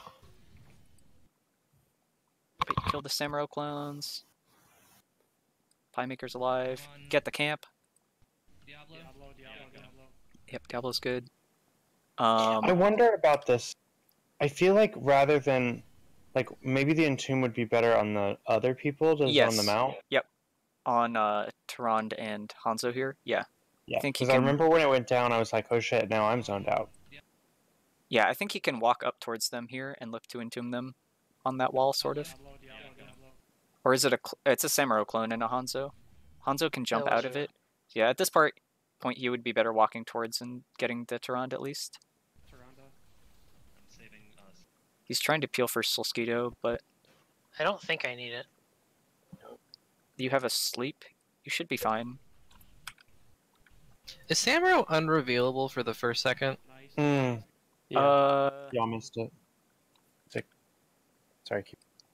I don't know. If it's the first second, but he's unrevealable for a period of time. Okay. If you have dots on him though, those will reveal him also. So, like if you spread Lunara poison on him and then he goes unrevealable or whatever, it'll reveal him when like the dot ticks after the timer. So that can help a little bit, but then you have to be really good at placing the Sentinel Wisp in places where he won't pick it off, so that it's like active where you're fighting and stuff.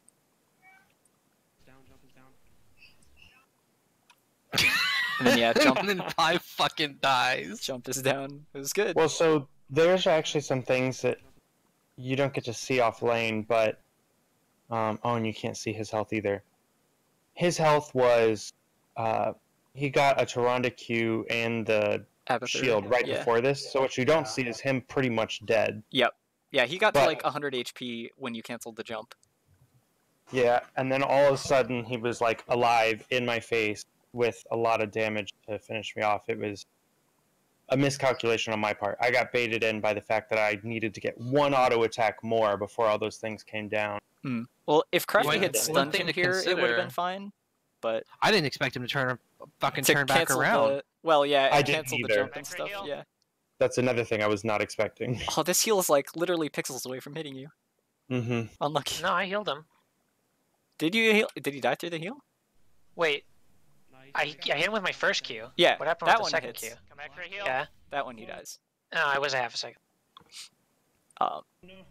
Wait, and Hanzo lives What here. I was gonna say is that you don't actually have to. You didn't have to stay there to finish if. Yeah, like at this point, he was as low as you thought he was. There's nowhere for him to go. You already canceled jump. Crafty's in the way, body blocking him. Like, yeah, Leoric can walk up and drain him at this point, and he'll die. Although he still gets away, doesn't he? Well, yeah, Does because he? I remember him getting away as well. He walks through, I guess. Oh my god. Which, looking at that right there, it's like, oh my god, how does he get away? But he does. He got a Q. Come back for a heal. Oh no. It's got spookied for too long. Come back for a heal. Oh no. Kill it. Oh, missed the W. Yeah. Missed the W, yeah. And I think you missed sleep too. I don't remember what I slept. Oh no. Oh my god. Yeah, missed sleep. Kill it. Missed, I missed the it. new Kill Brett it, kill it, kill it. We missed everything. Oh, it was unlucky. Alright. that was a moment of frustration. I mean, it's not the end of the world though. Like, No, we're still doing fine. you can still ride the high of canceling the jump, so. And we got the camp, the important part. Yep. I was gonna say, that same Diablo tip also is really good against like Urel, because she's gonna do her like wing thingy and charge up and then like jump at you. You can Q her out of that. Blaze charge is like super slow. You can Q him out of that really easily. ETCQ. ETCQ is kind of fast. That's a little harder, and he's gonna be closer range to you as well, so you have like less time to react. But yeah, you can protect that. Murden jump, both him jumping towards you and away is good. So yeah, just being like in the mindset of looking for that is good. Because, yeah, like, pretty much 90% of the time, they're going to be really predictable about when they do that. And you can, if you're aware of it ahead of time, you can be like, I think he's going to jump soon. And then you're like, oh, he's standing by a wall in 2 seconds, and he's running towards it. He's probably going to jump over that. I'll cue him as he reaches the wall, and then he'll get knocked out of it. This is good Entomb. Pick off Diablo again. It's like 5 deaths now or something. Camp, then we push bot. Taking the camp's good. All day clear. Probably send Leoric back top, and the rest of you push bottom. I'm gonna go top because I have to clear. Yep. Probably could have sent him top earlier as well, but basically you just have to have Leoric constantly mirroring the Samuro to stop him from pushing structures down. Which you guys did a pretty good job of, but he does eventually sort of poke stuff down. Next objective is top though. Yes. Killing the well here is still good. Yeah, we need to be careful. Yep. What is up? You can see Samuro coming down mid, and Tyrande actually also, and then you see Hanzo, yeah. Hanzo's arrow is back up at this point. And now you just want to get 16. Bruiser, everybody heal up if I you still think rotating through here is kind of sketchy, Let's go. Yes. because like Diablo could have come through the middle area onto like that bush where their siege camp is, and then like Let's go been Bruiser. over here or been above here, Heal up if you need and then to. Rabbit's just like walking through, no I fear. think it was because they were all showing. Tyrande, Hanzo, and Samuro were all on the map. Okay. Yeah, I guess you never know which Samuro's like the real Samuro though, or whatever. They're pretty mobile, so. True. And then yeah, if you just had like Diablo charge into Hanzo arrow and stuff, maybe he dies. They might be looking for her now. It works out. No punish. Get position. We should have 16. Diablo's mid. Yep, you'll be 16 ahead here. You have the camp pushing the lane. Do you want me to Crafty's up pretty far because I think the wave is up there. He could be playing more back in these bottom side bushes, since that's like where they would maybe that flank from. for my safety, or is that to better zone for them? To better like counter engage for them. Yeah. Okay. No, you're like safe where you are. You can always burrow out and be like fine. They have no way of killing you. So your concern is that they're swinging. My concern is around the that other Diablo, yeah, and they're all gonna come from the left side and then just like kill Sosquito or whatever before And you can there's- even there's- ever get in range. Yeah.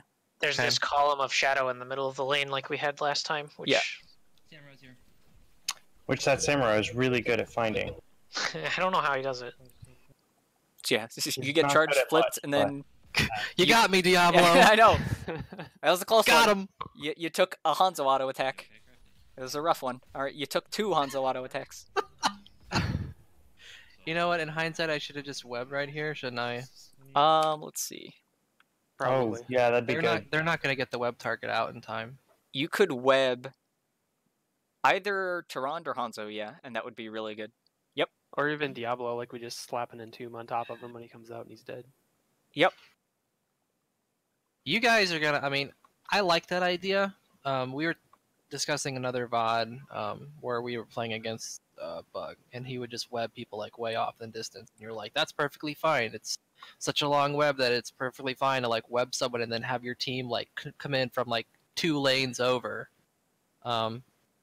But when I call web target, it's gonna mean like you guys have to like all stop what you're doing and come over and kill. Yeah, that like thing. you're ahead 36-0. Yeah, you can just ignore the objective at this point.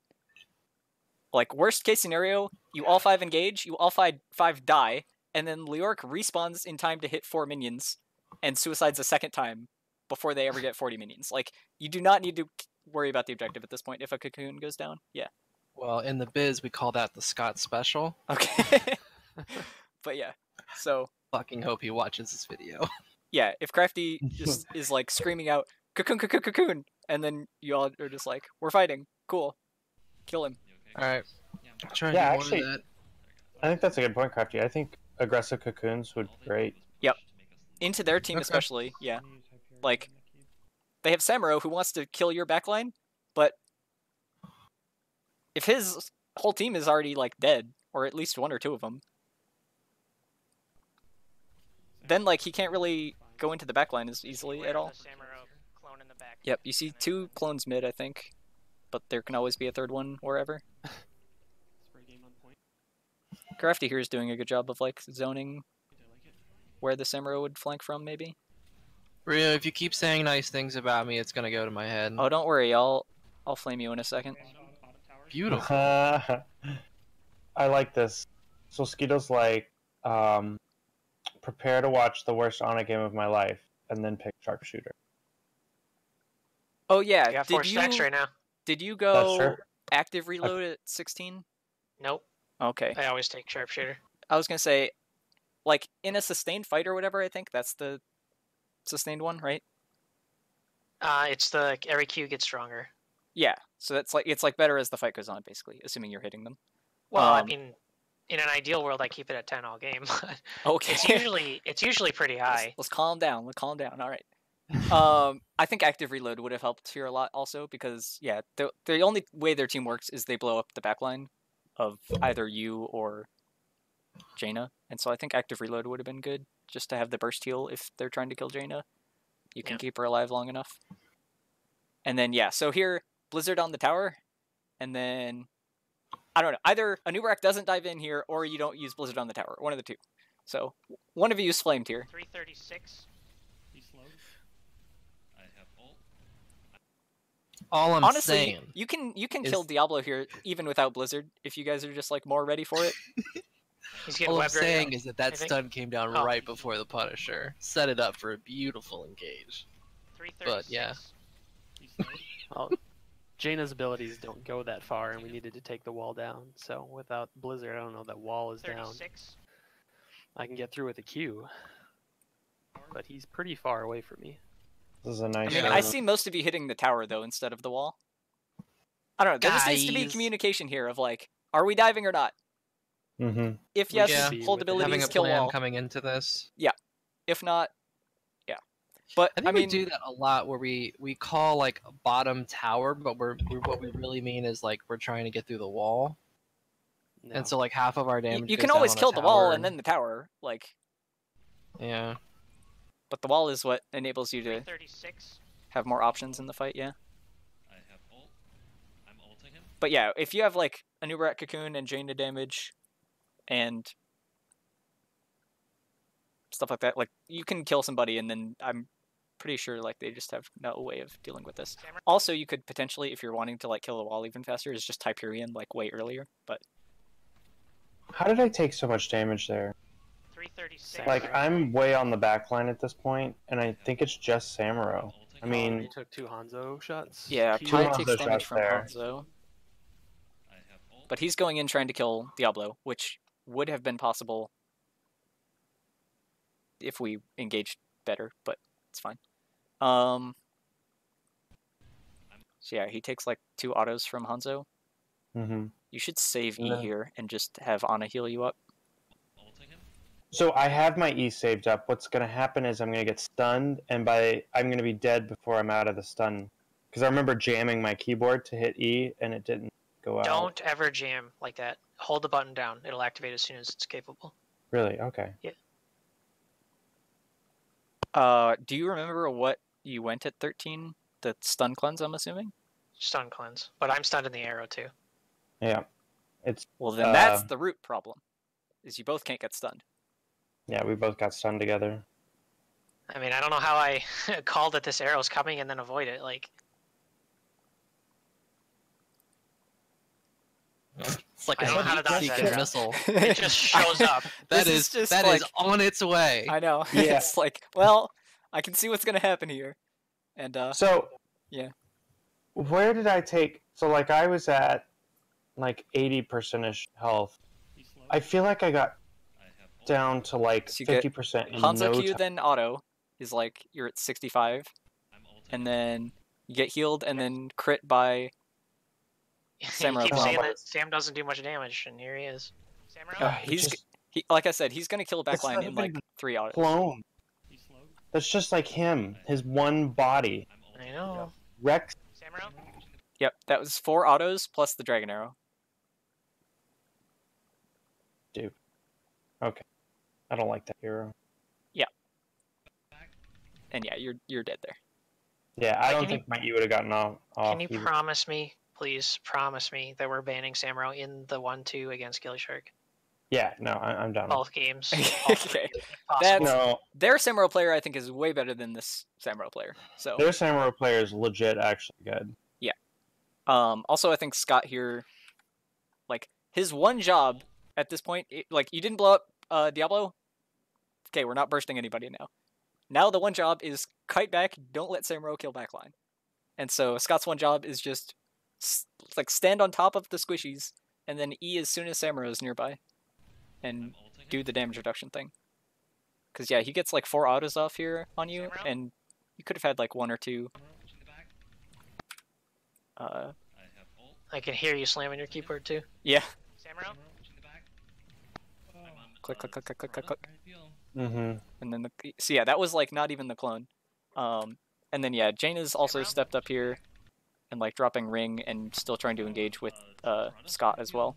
And yeah, I think the engage has to come off the Punisher jump, and it has to be like a complete 100-0 blow up on one person. And yeah.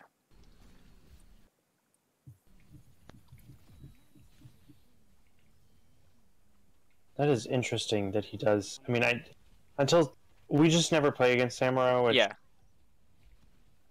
probably was a mistake as well. But I just did not quite appreciate until like being in the moment how much he does. That one might be real. It is. Hey, we lived. Mm-hmm. So yeah, that was I remember, fucking run.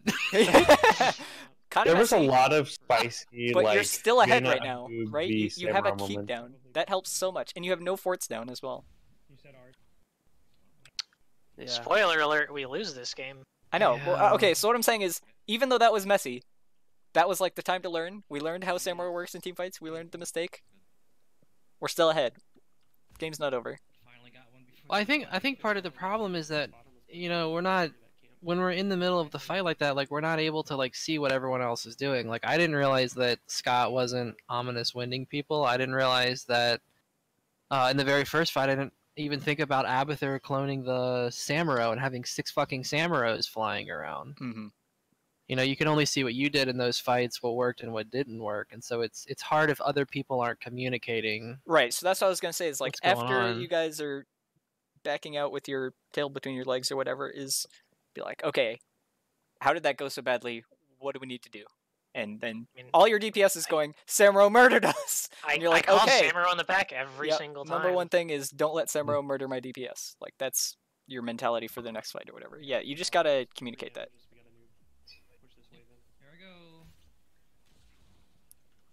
So you see Samurai top. I think you could have waited until Leoric was with you, just to be extra safe. But Okay. this is probably fine.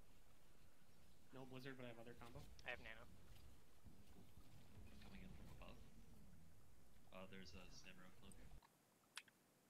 That was such a terrible arrow. Coming in from above. I see 2 DPS walking ahead of a tank right now.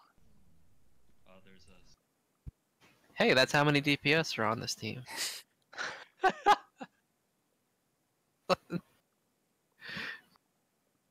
We're Rabbit. not even mounted. Yeah, Is you this are another also. example of you were waiting for me to do something and it just wasn't coming out? Basically. So you thought, okay. Like, I don't know. I mean, Diablo's in the Okay, middle of a so lane. We so have what was the plan Ubrak here? with Dive and Cocoon. We have a Leo with Entomb coming in. Like, we have all of the tools to keep anybody we want where we want them. And this dude's just sitting there, chilling. Okay. I mean, he's mounted up right now. You definitely want to kill the fort first, I think. And He came in and Anubrak was stomped, mounting though, up. earlier. Pretty sure he was dismounted for a period of time. Yeah, there he is. One sec. Oh, and he was So right. you used Burrow here, so it's like down for like another Well, like didn't 5 I 6 have to do seconds. this to get the? Yeah, I had to use my abilities so that we could have beetles under the tower. I have nano. Now you have the wave. So now you have Burrow back up soon, probably. Leoric's Yeah. pretty far away here to help with an engage, I think. Mm-hmm. It's maybe possible that if you had Burrow and Ring, that's enough. With Nano. That's probably enough to kill Diablo. But then you're using a lot of stuff just for the Diablo. It also depends on whether he has souls or not. E to get a beetle, I would just walk in with W and get the beetle that way because the wave was pretty much right behind us. Yeah. And then you still have the E up to engage behind the fort if they play up like this. One thing to keep in mind with the Rainer is if we can get anyone in our wave, that's a lot of inspired minions. Extra damage, yeah. There's Here, extra damage. like, you dove in when there's literally 2 minions at, like, 1 auto from dead. That you should just wait, like, 2 seconds on taking this. You don't even need to use E.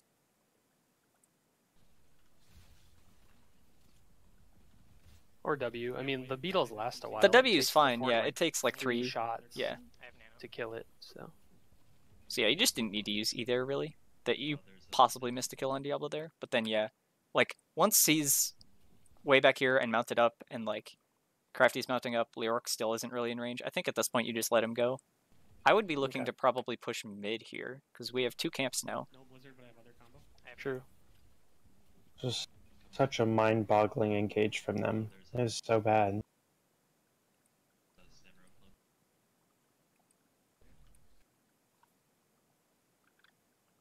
Keeps freezing at this point. Can't really see what happens very well. So he gets cocooned, you ice block, they drop Starfall, and yeah, Hanzo's like dead. Oh, okay. There's a samurai cloak. I'm looking for an entomb on top. Cue the Samuro, Blizzard, and Get ready to watch me die. Burrow, and he dies.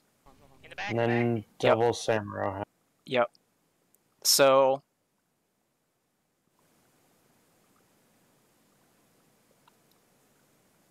one thing I've noticed is I think we run away, like at an exact angle away from enemies a lot. This is something I noticed when I was looking at my play. Rather than running to my team in a position. I'm not saying so. Skeeto, I think you're actually running to the team here. I'm remembering a fight earlier for me where like Samuro got on me and I just started to run away from Samuro instead of towards me. Yeah, you pretty much have to run towards the team. At this point, I think you have to queue backwards. You might have used it to kill the Hanzo though, but if you can queue and just stall the Samuro off of killing Ana, that helps. I think Diablo is going to be able to wall stun somebody here. He does. He wall stuns me. Yeah. In the back. In the back. In the back. You sleep the clones on you. That's good. It's probably better than Rainer Q. You Rainer Q the Diablo actually, but yeah, you're walking towards him, but also giving the wall charge a better angle. Unfortunately. I mean, if I go left, I think the Sams just wake up and kill me. Yes.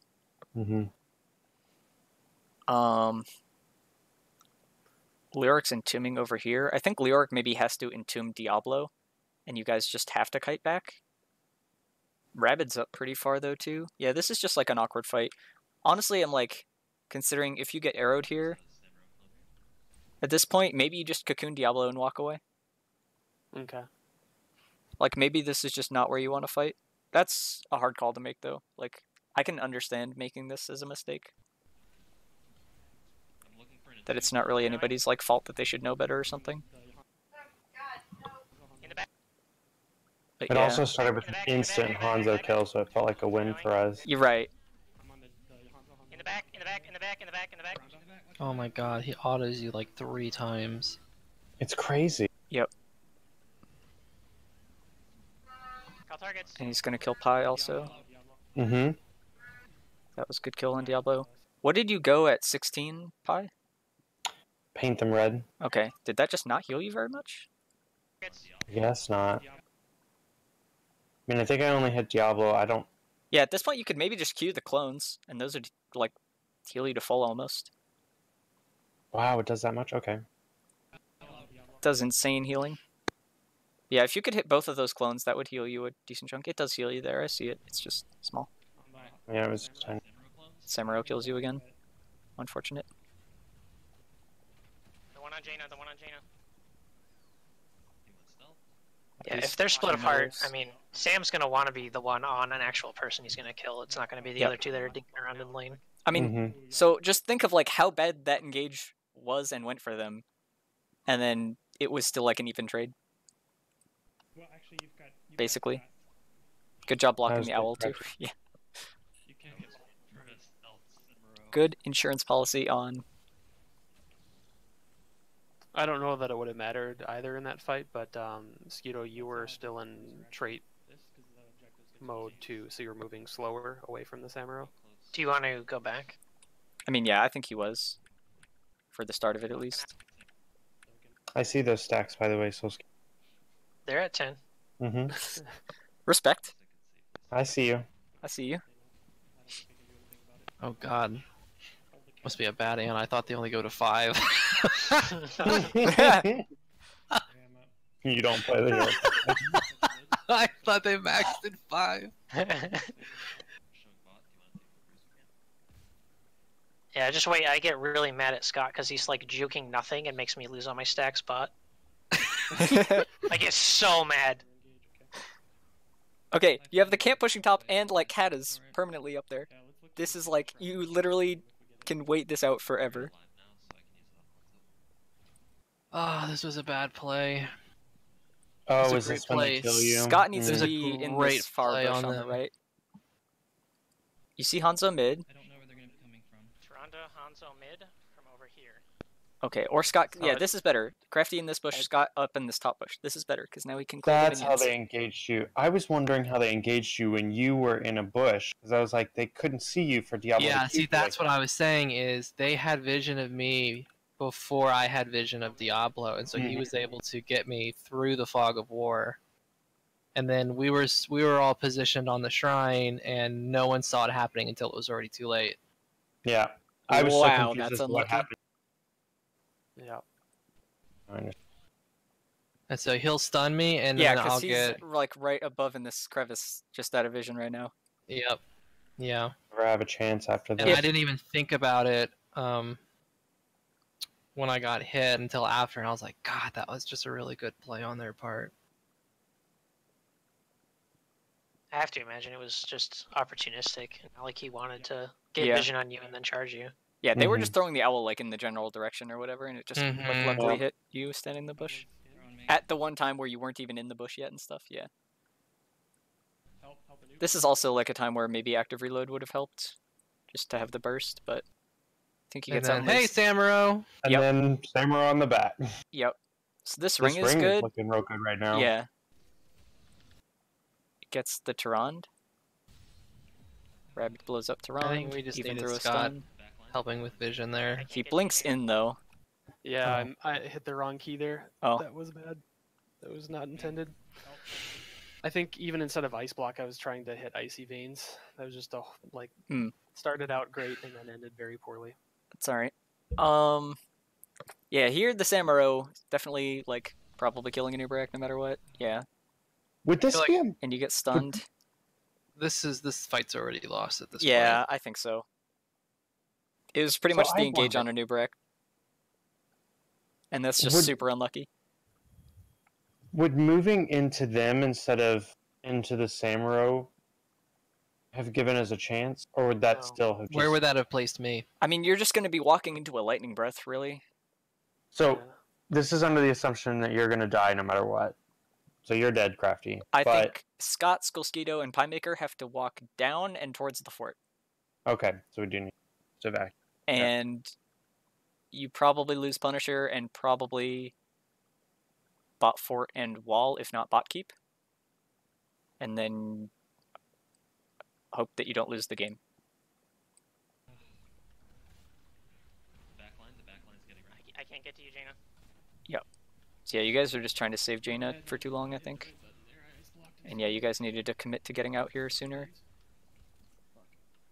Lia's taking so much damage. Scott's taking so much damage. Good Q. Was that the juke you were referring to, Skeeto? Nope. The one where he dies. No.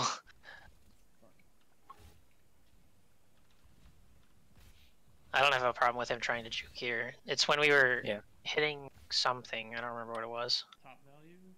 Or counter push Sam. Yeah, Samura can just send a clone up there and counter push.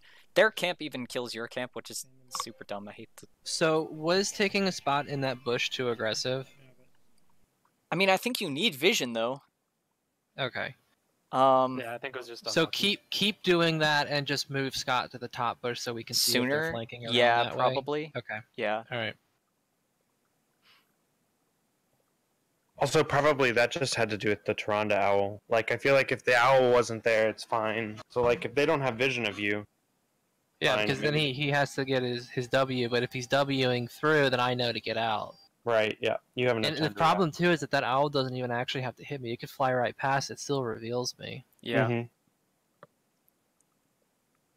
That was I mean, really Hanzo nice. could do it too instead of Owl also. I'm up in 5. They're over camp. It's fine. Maybe it was in a different game I'm thinking of where I missed my cue on Scott.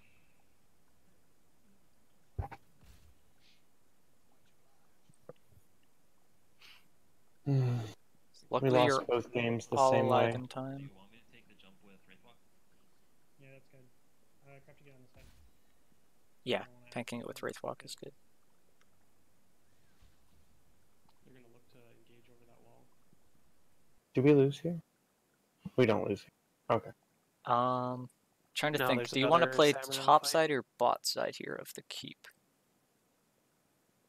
I mean, Well, I think in theory we want to try to get it towards the mid keep. They're gonna look to engage over that wall. I'm gonna hype. yeah, in but I'm between seeing the them two. killing this wall though. Right, which is why we're moving down away from it. Yeah.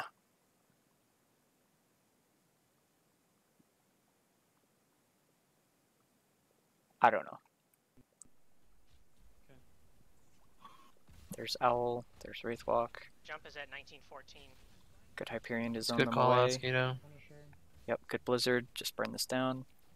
Rabbit is Boy, we clear this so stepping up really fast. far. I think he should be back over on like where Anna and Raynor are here. Like right now he's fine, Punisher. and then the Q is fine, and then just keep walking around Okay. left side. I mean, I'm just Yeah. like so scared of Diablo charging you right now. That just looks like Punisher. exactly what he's looking for.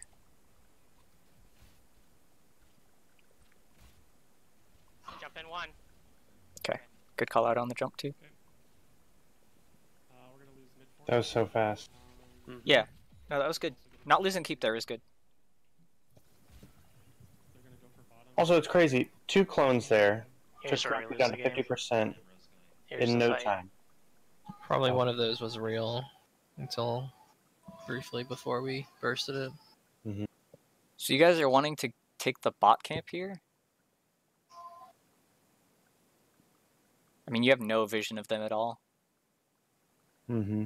Owl just flew by in front of us. So they know Pretty sure what- I communicate here that I think this is a bad idea. Yeah, you see the owl, it looks like it's coming from mid or your siege, kind of. They will see all of us. It looks like they're about to collapse down on us, and we're about to go through a choke point.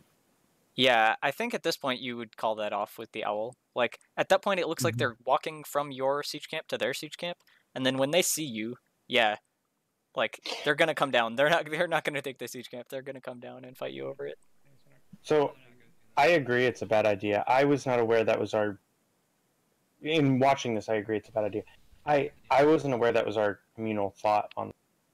Oh, this is lovely. I thought- wanted to leave when I saw the owl, but I don't know. I thought the idea was that we were going to go contest them at this bottom one. Like, we thought that's where they were, and then when the owl came down, it was like, let's not do this. This But is actually, like, the- extra good for you, that Diablo's split here from where at least the Hanzo is. Arrow misses. I see Tyrande also split. So yeah, at this point, I'm probably, like, cocooning Diablo and then just diving onto my DPS and trying to save them from Samuro. Yeah, because this is the moment when it's like, oh, fuck. Yeah, Samuro's coming. We have to go through Samuro. so you There's do the get the web. cocoon. In the back, clone. Clone in the back.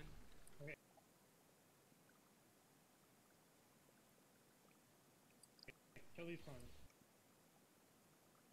Thank you, bye.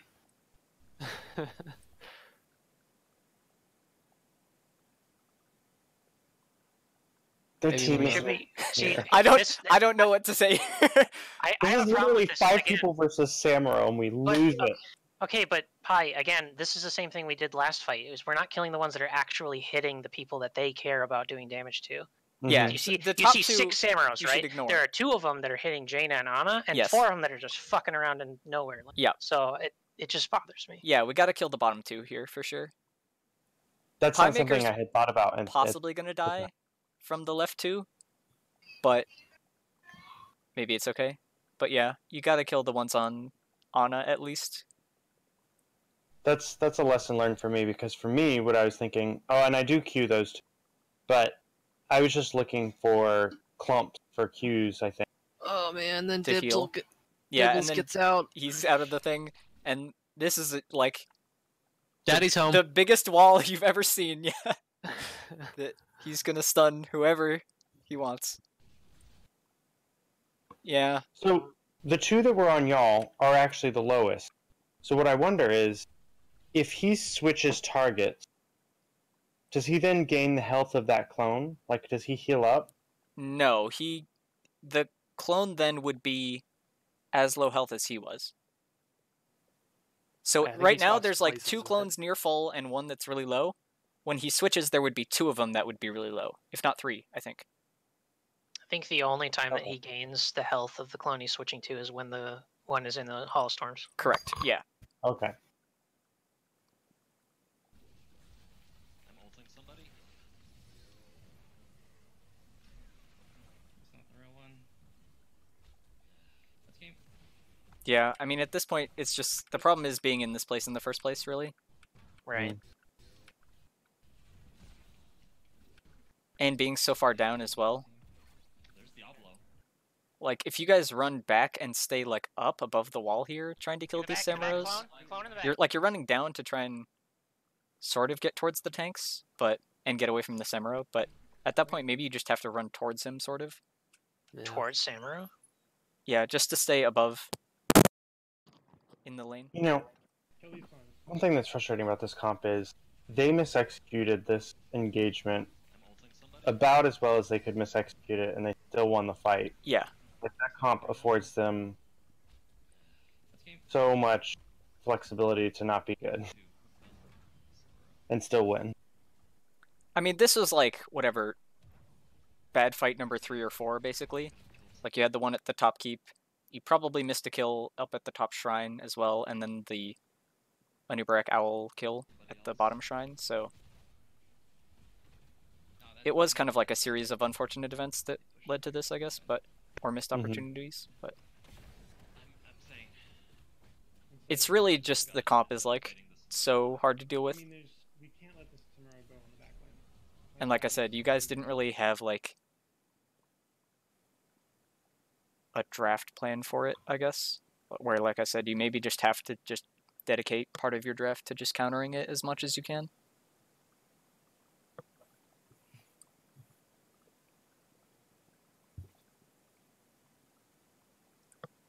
Probably not what we want to do about him. But yeah, I think the main thing was that a lot of this came down to communication in fights and stuff, where I mean, you guys could just tell, like, looking at this, it was like you weren't prepared for this fight. It was definitely reacting to it. They're gonna go for bottom. And if I'm at this stage of the game, like, Okay. as soon as I'm walking past, like, this point, I'm thinking, what happens if we get flanked right now? Which way are they going to come from? Like, are we okay with that? Are we going to get engaged on or whatever? Stuff like that. And then, yeah, this is, like, seeing the owl especially Go Crafty. Never mind. makes it extra scary. I'd rather not go through the chokehold. The Diablo on the other team. There's Diablo. I mean, I do think part of these games came down to draft, but I think a lot of it was also just,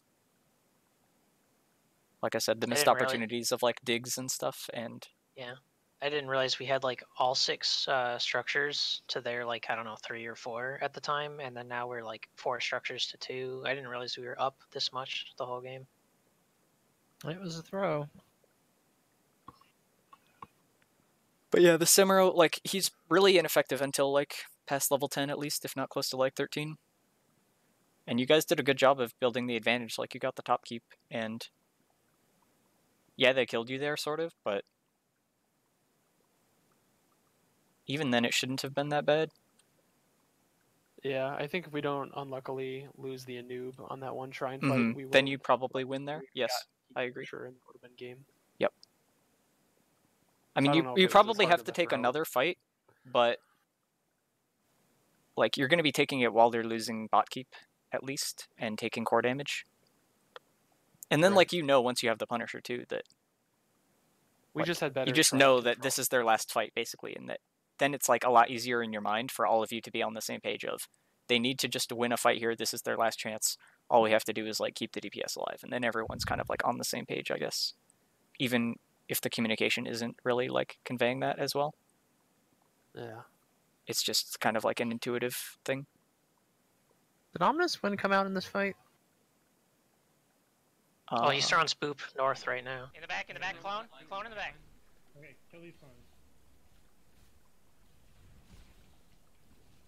Doesn't really look like it, no. You know what? He went. Well, it was on when you had the. Go ahead.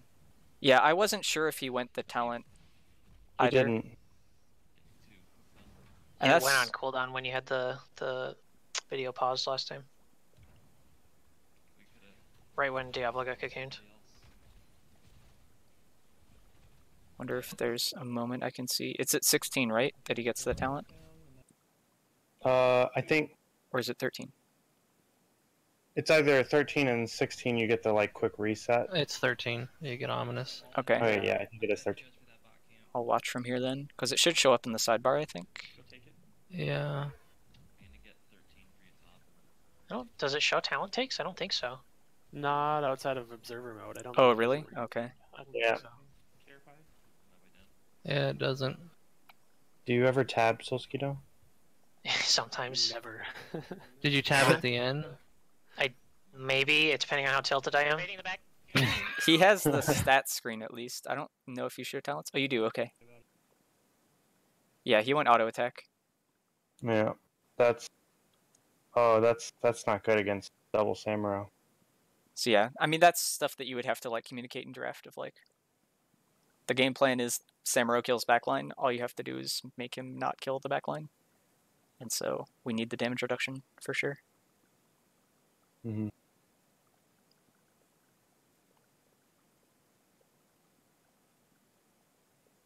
Does a noob's fire over time at 13 reveal Samuro? It's not going to reveal him. Probably well, it's not. Break, it's a pretty stealth. small radius too, though. Yeah, it's not like, he already has to be on top of him, so. Sure. It won't tell you which one's real, but. Okay, that's what I was curious about. I have an idea, actually.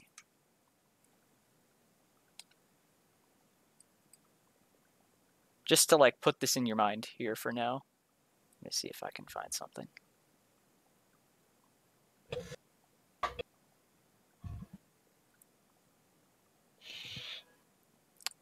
So yeah, another thing I was going to suggest is, like, I think one of these times, if you only have 4 people available to, like, schedule a scrim or something, is try and just schedule the scrim and have me be in there for a game.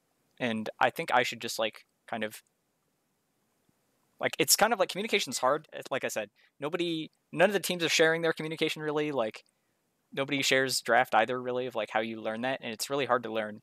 And so I think it would be easier if it's kind of like you know it when you hear it, sort of just, like, hearing sort of how I would do it. And I've kind of tried to be quiet because it's like, I don't want to just, in Team League or whatever, a couple times that we've played, I don't want to just, like, solo take over all the shot calling and communication and stuff like that and not allow you guys to, like, practice it at all or, like, hear what you would do in that situation either. And it's, like, hard for you to learn that way, I think. But I think doing it at least once or twice would be good. Or, like I said, having you guys scrim and just having me be chess master calling out everything.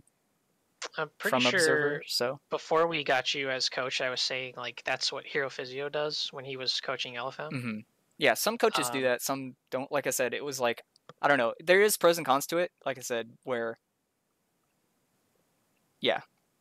I mean, all the reasons I gave, I guess, but I think it would be helpful at least once to kind of get the idea of I think what we need to do is everyone gets one of those little rubber bracelets that says WWRD, and it's just there as a reminder for what would Riokaii do. Well, that's what I mean. Is like I think it's kind of like once you'll hear it or whatever, or get used to it, you'll kind of just feel the difference, and then it'll take time to work on it, I guess, but you'll have it in mind, I guess, and it'll be easier to work on. Of like, oh yeah, I remember he called out this.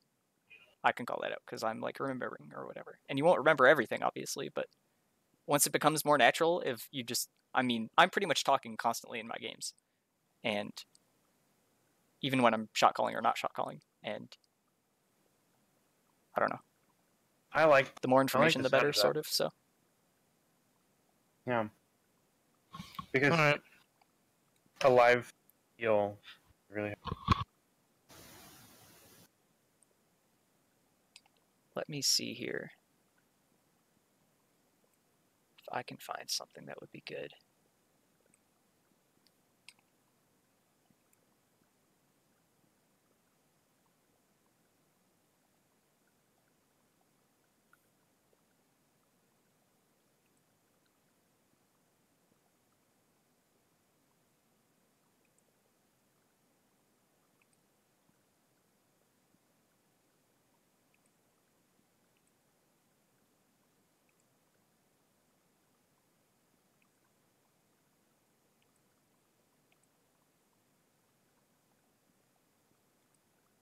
Okay, let me do this. We should be able to just add this in here. Yeah, okay. So this is a VOD from one of my previous teams that we went over. Let's see, what timer is that? 20 minutes, 25 seconds.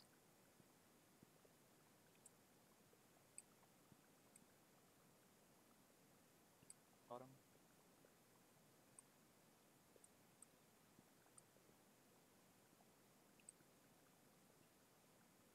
I refreshed and I'm a grieving bird of paradise.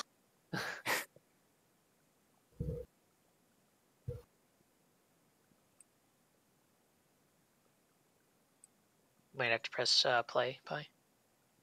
Yeah, there we go. Okay, so just like taking the situation right now. We're on Braxis. I know that's like not a map anymore, but so my team's on red side or orange side, I guess, because I play in colorblind mode. But I would say like analyze the current situation of the game. Just and anybody feel free talk it out amongst yourselves. Wait, you said you're on red side? Right now, orange. yeah. First off, I didn't realize you play with John Knight. Yeah, on my previous team, and I will be on the Heroes Lounge team we're playing now too. He was on the team of my scrim partner when I was not on Reborn Knights. It was like the one time he was on. What was the name of their? I don't remember the name. We were Team Freelo. He was Deve. We were Deve. It's probably before Get Stuffed, so I think that was Average Joe's. He said. Average Joe's. That was it. Yep. So here you've got a Zeratul position beneath their team. They're all grouped up. He's got Void Prison up. Kel'Thas ulti up in 5 seconds. Well, I don't hold think on. Arcanus Before is that, showing bot. before like the individual of like this current situation, like just the whole map itself of what the comps are, what the comps are trying to do, like as if it was level 1 or in draft or something at the end of draft. What would be the game plan going into this? I guess the map is kind of harder because you probably don't know macro on this map very well because nobody plays it ever. But I mean, I think you're planning on cocooning the Oriole and cloning the Kel'Thas. Like that's how you start winning post 10. And you definitely want to win your solo lane. Zeratul or Malthael. I don't think you clone the Kel'Thas. Malthael then.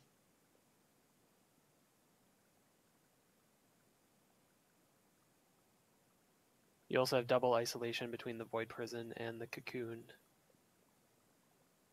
So, question, I just thought about this. If you cocoon somebody and then VP on top of it, does it stop the cocoon tick down? I don't actually know. I should know that. I think it does. I'm pretty sure it does, yeah.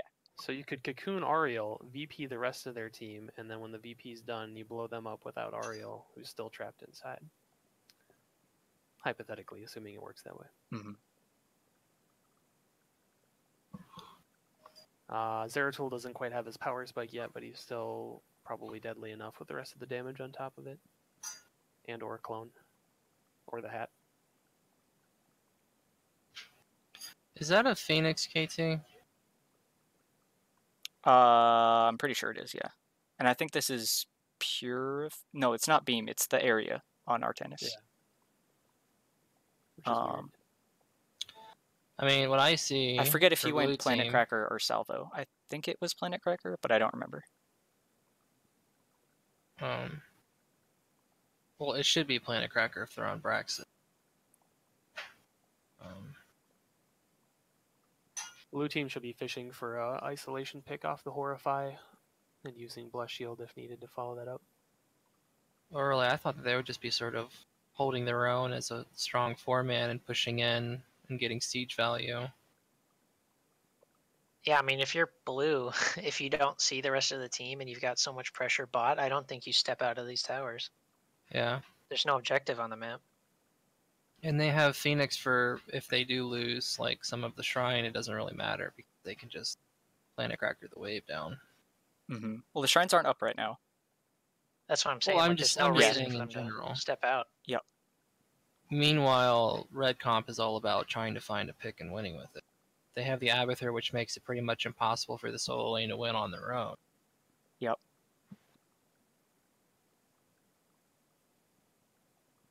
In the 4-mans, which side do you think wins? Oh, I'd give it to Blue, no Oriole question. Gul'dan. Yeah, blue. Okay. So then I can elaborate, I guess. We won the top side really hard, and then we lost bot side, because, I mean, 4-man spot. Are you blue or red? We're red. Okay.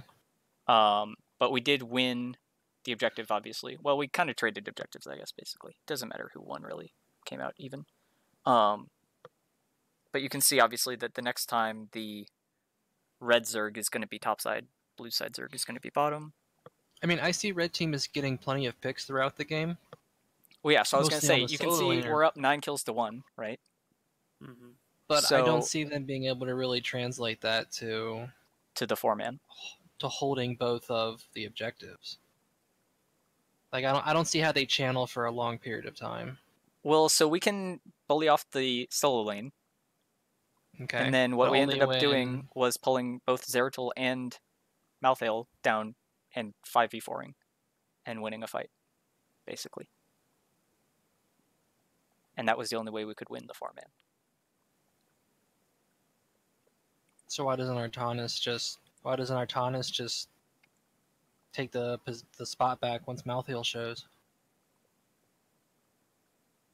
Because he doesn't know whether I'm still top or not, or whether I'm still in his lane and stuff.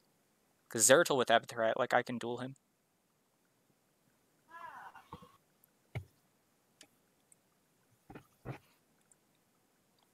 Maybe this wasn't the fight that I'm thinking of. Anyway, so you can see, this is Johanna here. She face checked into our team. Right? Into the bush. Mm-hmm. And got chunked.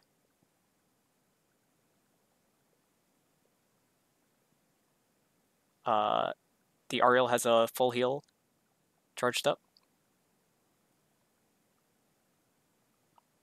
What do we think of who wins the fight here? Does either team need to fight? I don't think either team needs to fight. Blue team should not. They don't have 13.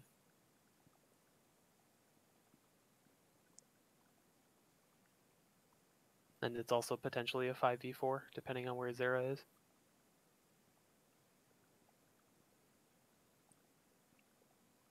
I mean, if red can take a fight, they don't need to take it, but they have level advantage. They could push further. Notably, a lot of this damage right now is damage over time with the Ignite and Malthael. So Ariel could Aegis the Johanna right now, and they could look for a Horrify with Gul'dan, because we are pretty clumped.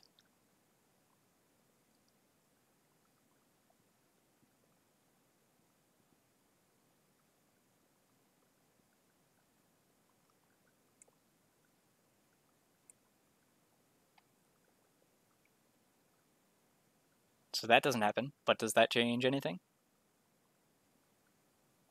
Our Nubrak burrowed in. We didn't get a blow up on anybody. That should be a Horrify right there on your entire 3 stack. And kill the Anub.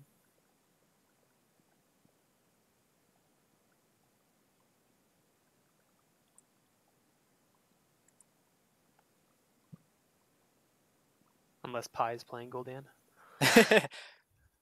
I'm still waiting for the Horrify. I mean, it should have happened already.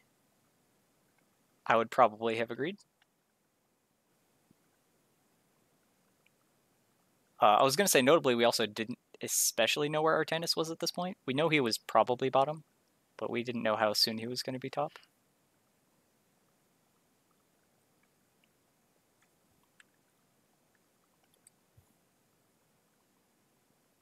So obviously face checking was bad, and then Ariel gets knocked up.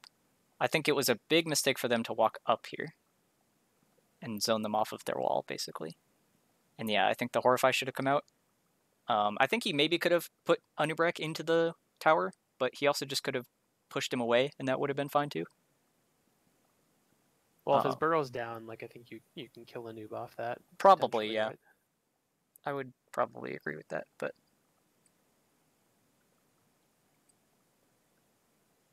at this point that seems fine. So I blink in for VP, and then we kill them. Here's a good question. Do we kill Gul'dan or do we kill Phoenix? Well, Gul'dan you can control when he's killable. Phoenix you kind of can't. Phoenix has mobility too. However, if you can stun the Phoenix is in a much better position to blow him up. I don't know what the cooldown is on Anub's stuns. Or yeah, KTs. That's true. Yeah, I think it would depend on your cooldowns.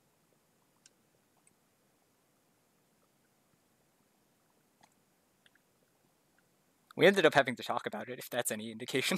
that well, we if didn't you know. cancel VP, you can definitely kill the Gul'dan and then potentially get the Phoenix once the cocoon runs down. Is that what you're talking about? Yep.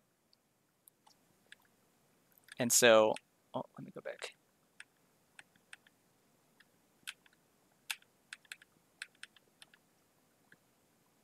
So yeah, I didn't cancel VP soon enough, and so the cocoon ticked down too much, basically. And then he gets the warp off because we didn't have cooldowns, because I think he was waiting on the VP.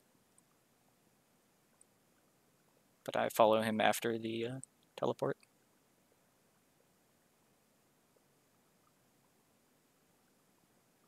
That was a good flame strike also, that he did it underneath where he started from. Hits him on the way back. Video playing for you guys? Is the video playing for you guys? Mine is. Yeah. Alright, bugged. Yes. Squeamish Malayan Civet. Okay, so let me try and find a different fight here. Can look for one.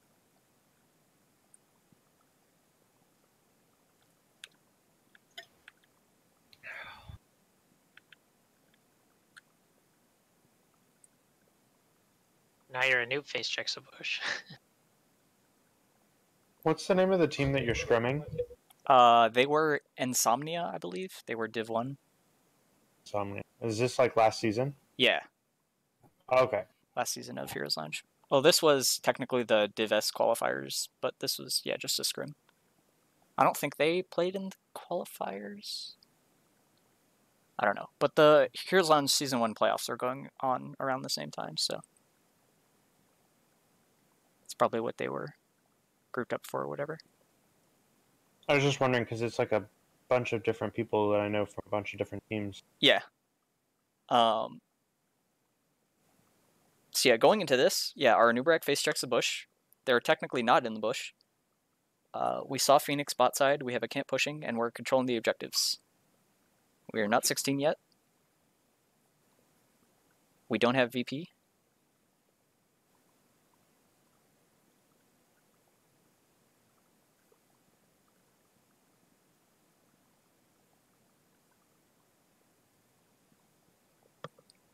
I think we do see that So- it's just Artanis right now, but Okay. I mean, your team doesn't really have any need to fight. You have lanes pushing in their direction. You have the objective controlled, and like you said, you don't have talent advantage.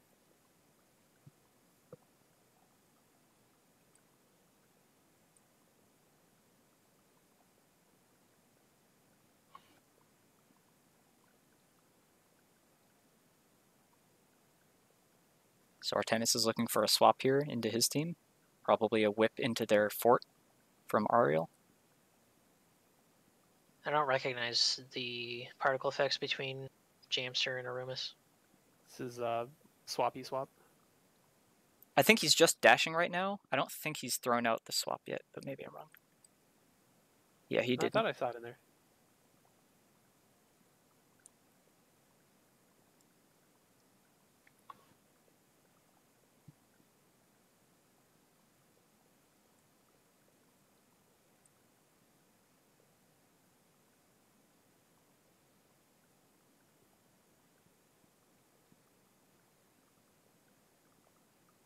So right now my team is fighting 3v4. And we didn't get a blow up on our target. And we missed most of our CC.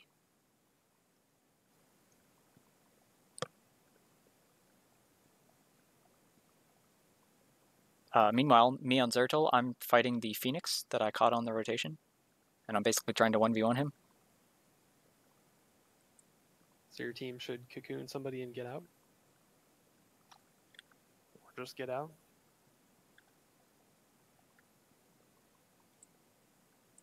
Oh, it won't let me play now. Oh, there we go. So I chunked out the Phoenix. He's at like half HP.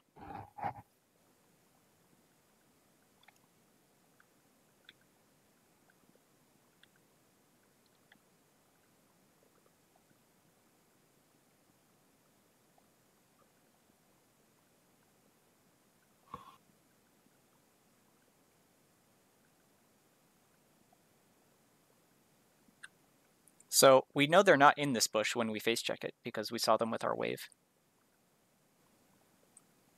So that's why we felt okay to face check it. Then yeah, here's me fighting Phoenix.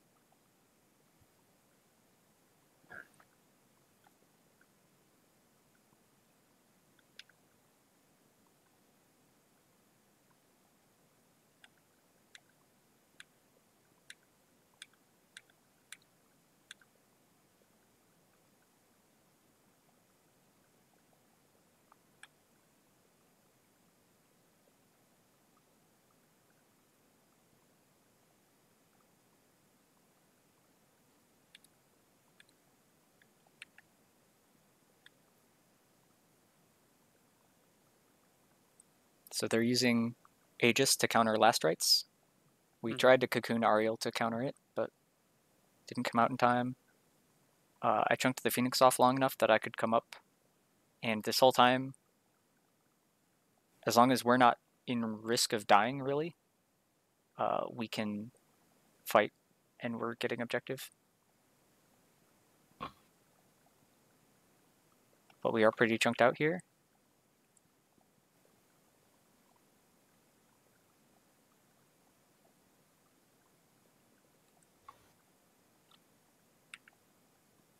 So we kill him out of the Aegis.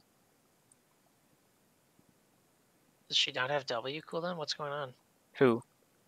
Oriel. Hmm. That's the first thing I look to do when someone comes out of Aegis is W them. Right there. Yeah, she was just coming out of Cocoon. I mean, just she's curious gonna what her die cooldown pretty is. fast here. She tries to whip She's off. well within too. range. It might have been on cooldown, we'll see. Yeah, I got lucky and blinked the Corify. It was entirely lucky.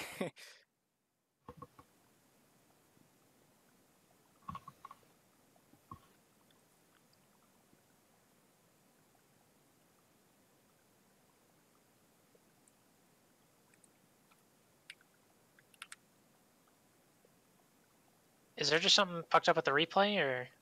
I think it's because it was a VOD review and we keep rewinding it that it's hard for me to like keep it on a consistent thing here. Let me try and find a better fight, maybe. There's probably one bot side that we do. I remember we went over one bot.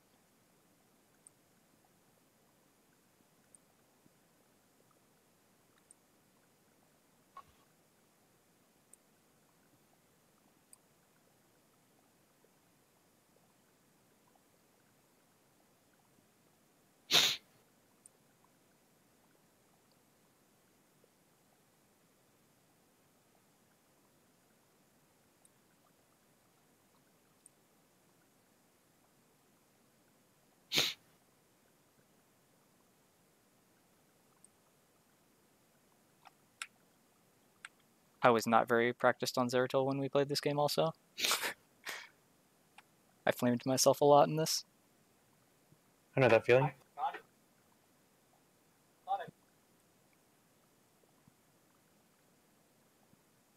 Here we clone Kael'thas. But think we're this pretty much This getting team's there. garbage. Listen, we might not have been very respectful of our opponent's skill level. I mean, okay, to be fair, at this point we're up 19-4. We were kind of just playing like Trashing 'em. idiots. Yeah. At this point. Which, to be fair, they punished us. Oh, yeah.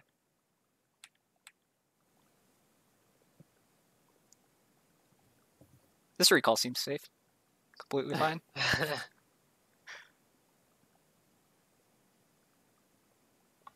Aramis the hero.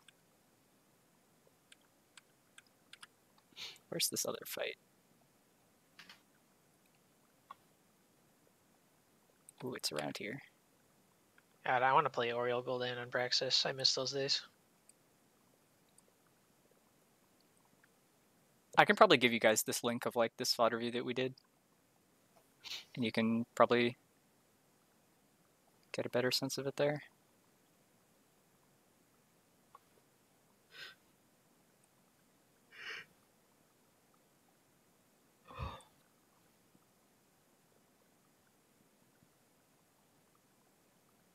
Should have VP'd a lot earlier in this fight, also.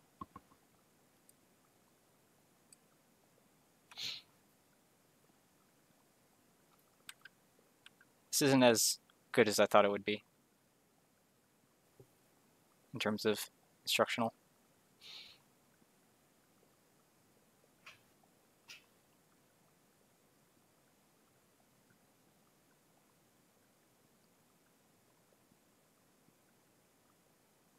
Oh, ouch. These fights are so chaotic.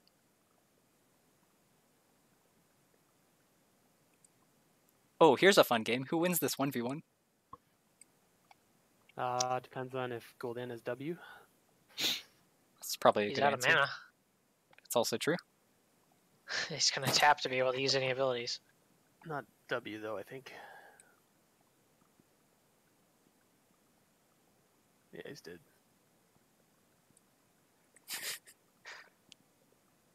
Splat.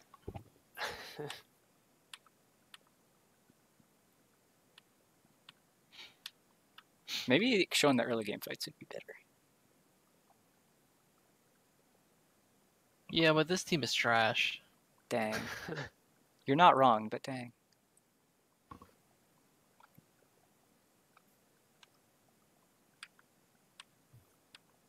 Oh yeah, this is like... We had a bad habit of doing this, like, fighting 2v3 and stuff with Abathur. Which you can kind of do, but it's not really ideal.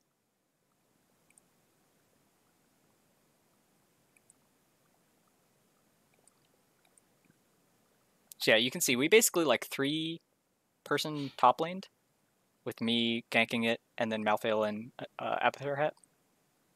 And we would zone them off like that and then do this and bully them. Poor Gul'dan.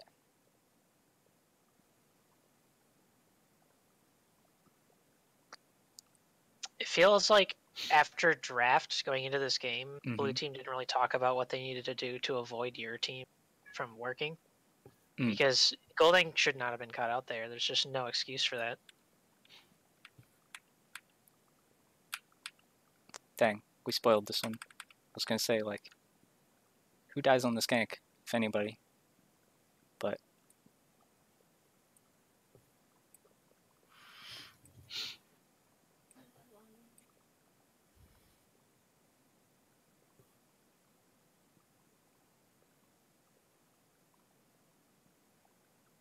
can run people down with half the threats.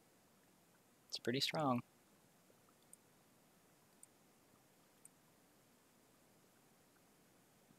Maybe we should look at running. I guess probably Scott would be best on Abathur. Maybe we should look at running God on Abathur some. So yeah, you can see they're actually winning the objective here because our farm in was losing. This is where we started keeping me top lane and having John rotate down. And eventually we realized we should just rotate both of us.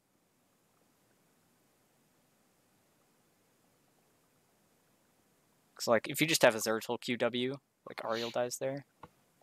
And I can't duel the Artanis anyway. This was John rotating unsafely. Being greedy going around the left side.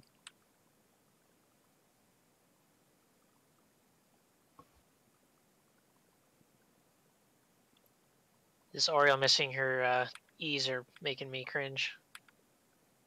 This team is garbage. This It team is. is Look garbage. at this. Oh. Ole! She's just trying to hit Bug with the wet towel. That's all. Oh, it is. here's... Hold on. There's a good example early. Okay.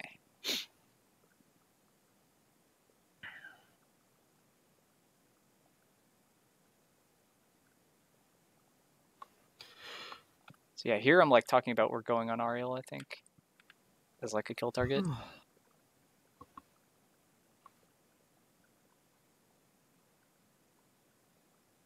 And then Gul'dan steps up even further than she did. Oh, I clicked the bottom bar. God damn it.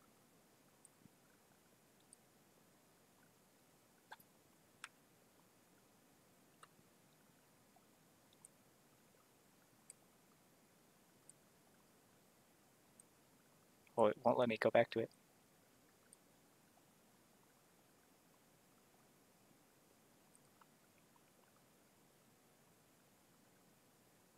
So yeah, the problem was like Ariel Gul'dan damage, just solo support Abathur can't handle the sustain. And they got the camp as well. I'm bad at dodging Gul'dan E. So mad at you guys for doing this, by the way. Doing what? Doing what?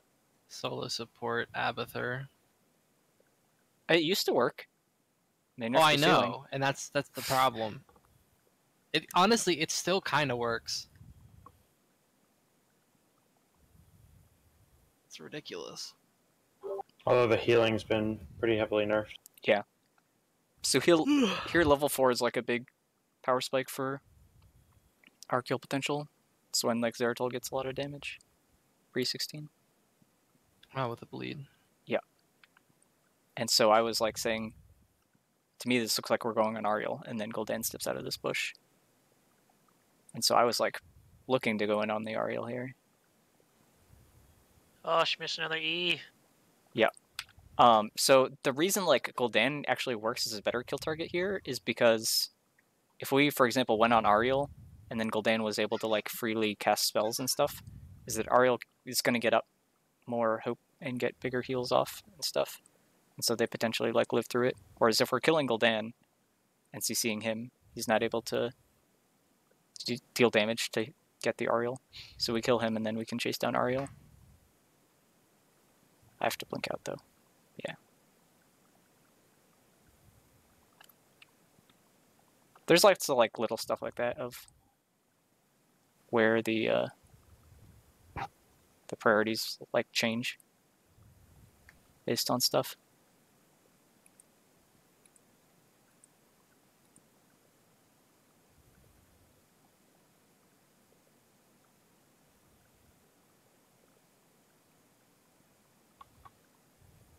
We also talked a lot about this game about we could have maybe tanked the wall a little bit with beetles and stuff. I don't know what Johanna's doing. She's crazy. This team is garbage. Is this like a scrim? Yeah, this is a scrim. And then a VOD review of it. Huh.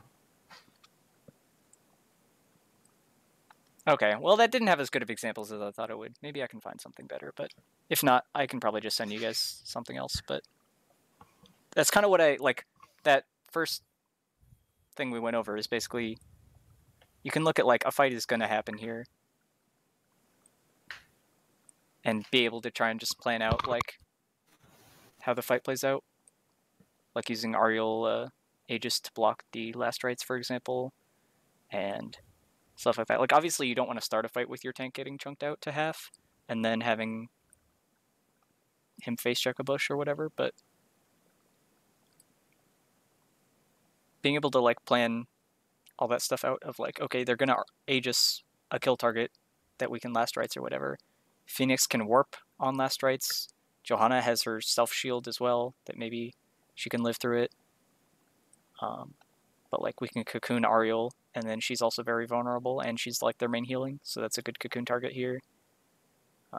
Cocooning Phoenix is good as well. Then you can CC him out of that very easily, and he can't warp. Yeah, they're positioning, like you said, they don't need to really walk past this gate at all, and Johanna's even stepped up really far. Like, we have a camp, it's going to push into their wall pretty much, and they can free clear it with Phoenix and Gul'dan. That they don't need to be stepping up trying to clear it. Which is why I was playing so far back, looking to like blink and VP them at their fort entrance. Like I wasn't expecting him to walk out and walk into our bush. Mm-hmm. And stuff like that.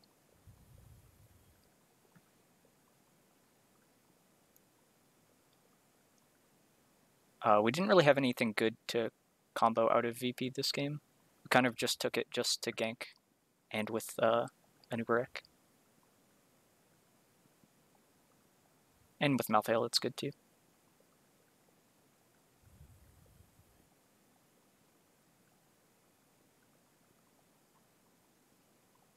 And then, yeah, I should have canceled VP here sooner. Because we still had, like, time no matter what on the cocoon, sort of like 3 seconds, I guess. Roughly.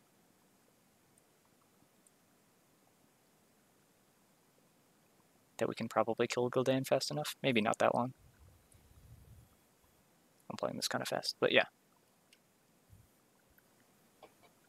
I think those would be good stuff to work on. A lot of communication, lots of like positioning stuff, and like I said, being ready to pull the trigger and knowing what you're looking for in fights and stuff like that, that I think would help you guys a lot.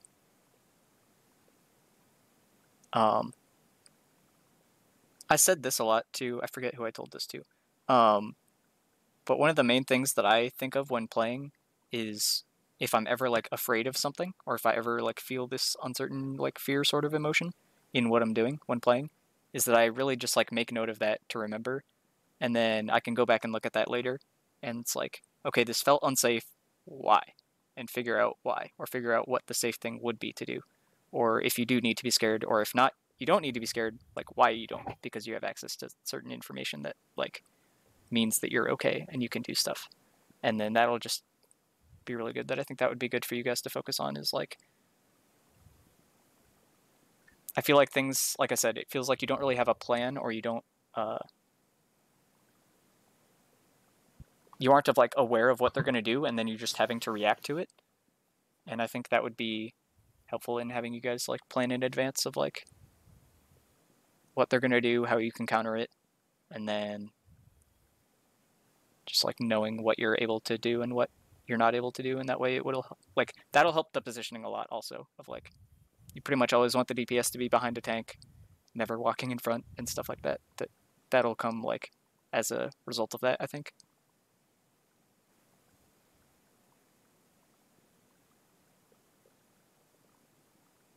Yeah, I think also like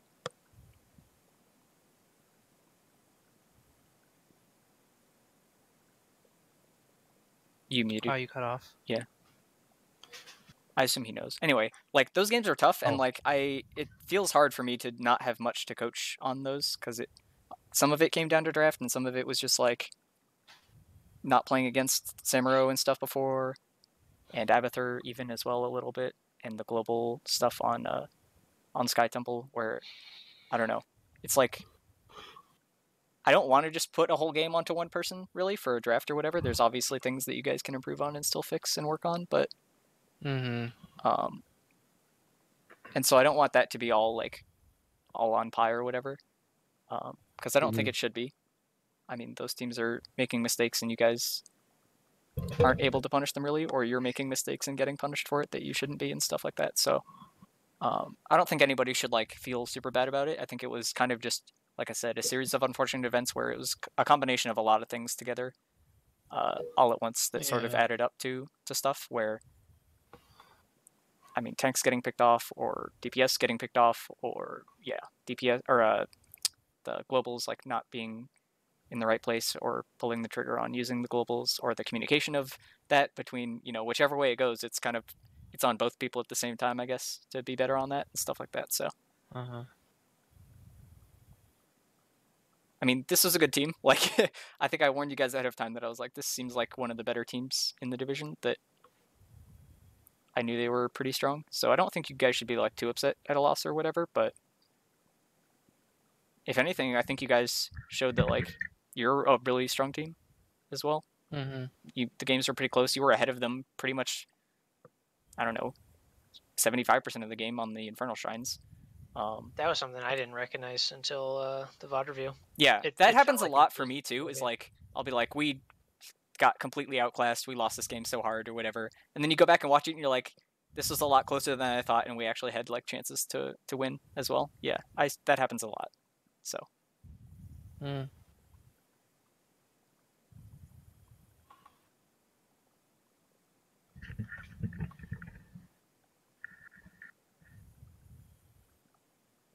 Okay. Rio, you said that you recorded this, right? Yeah. Awesome.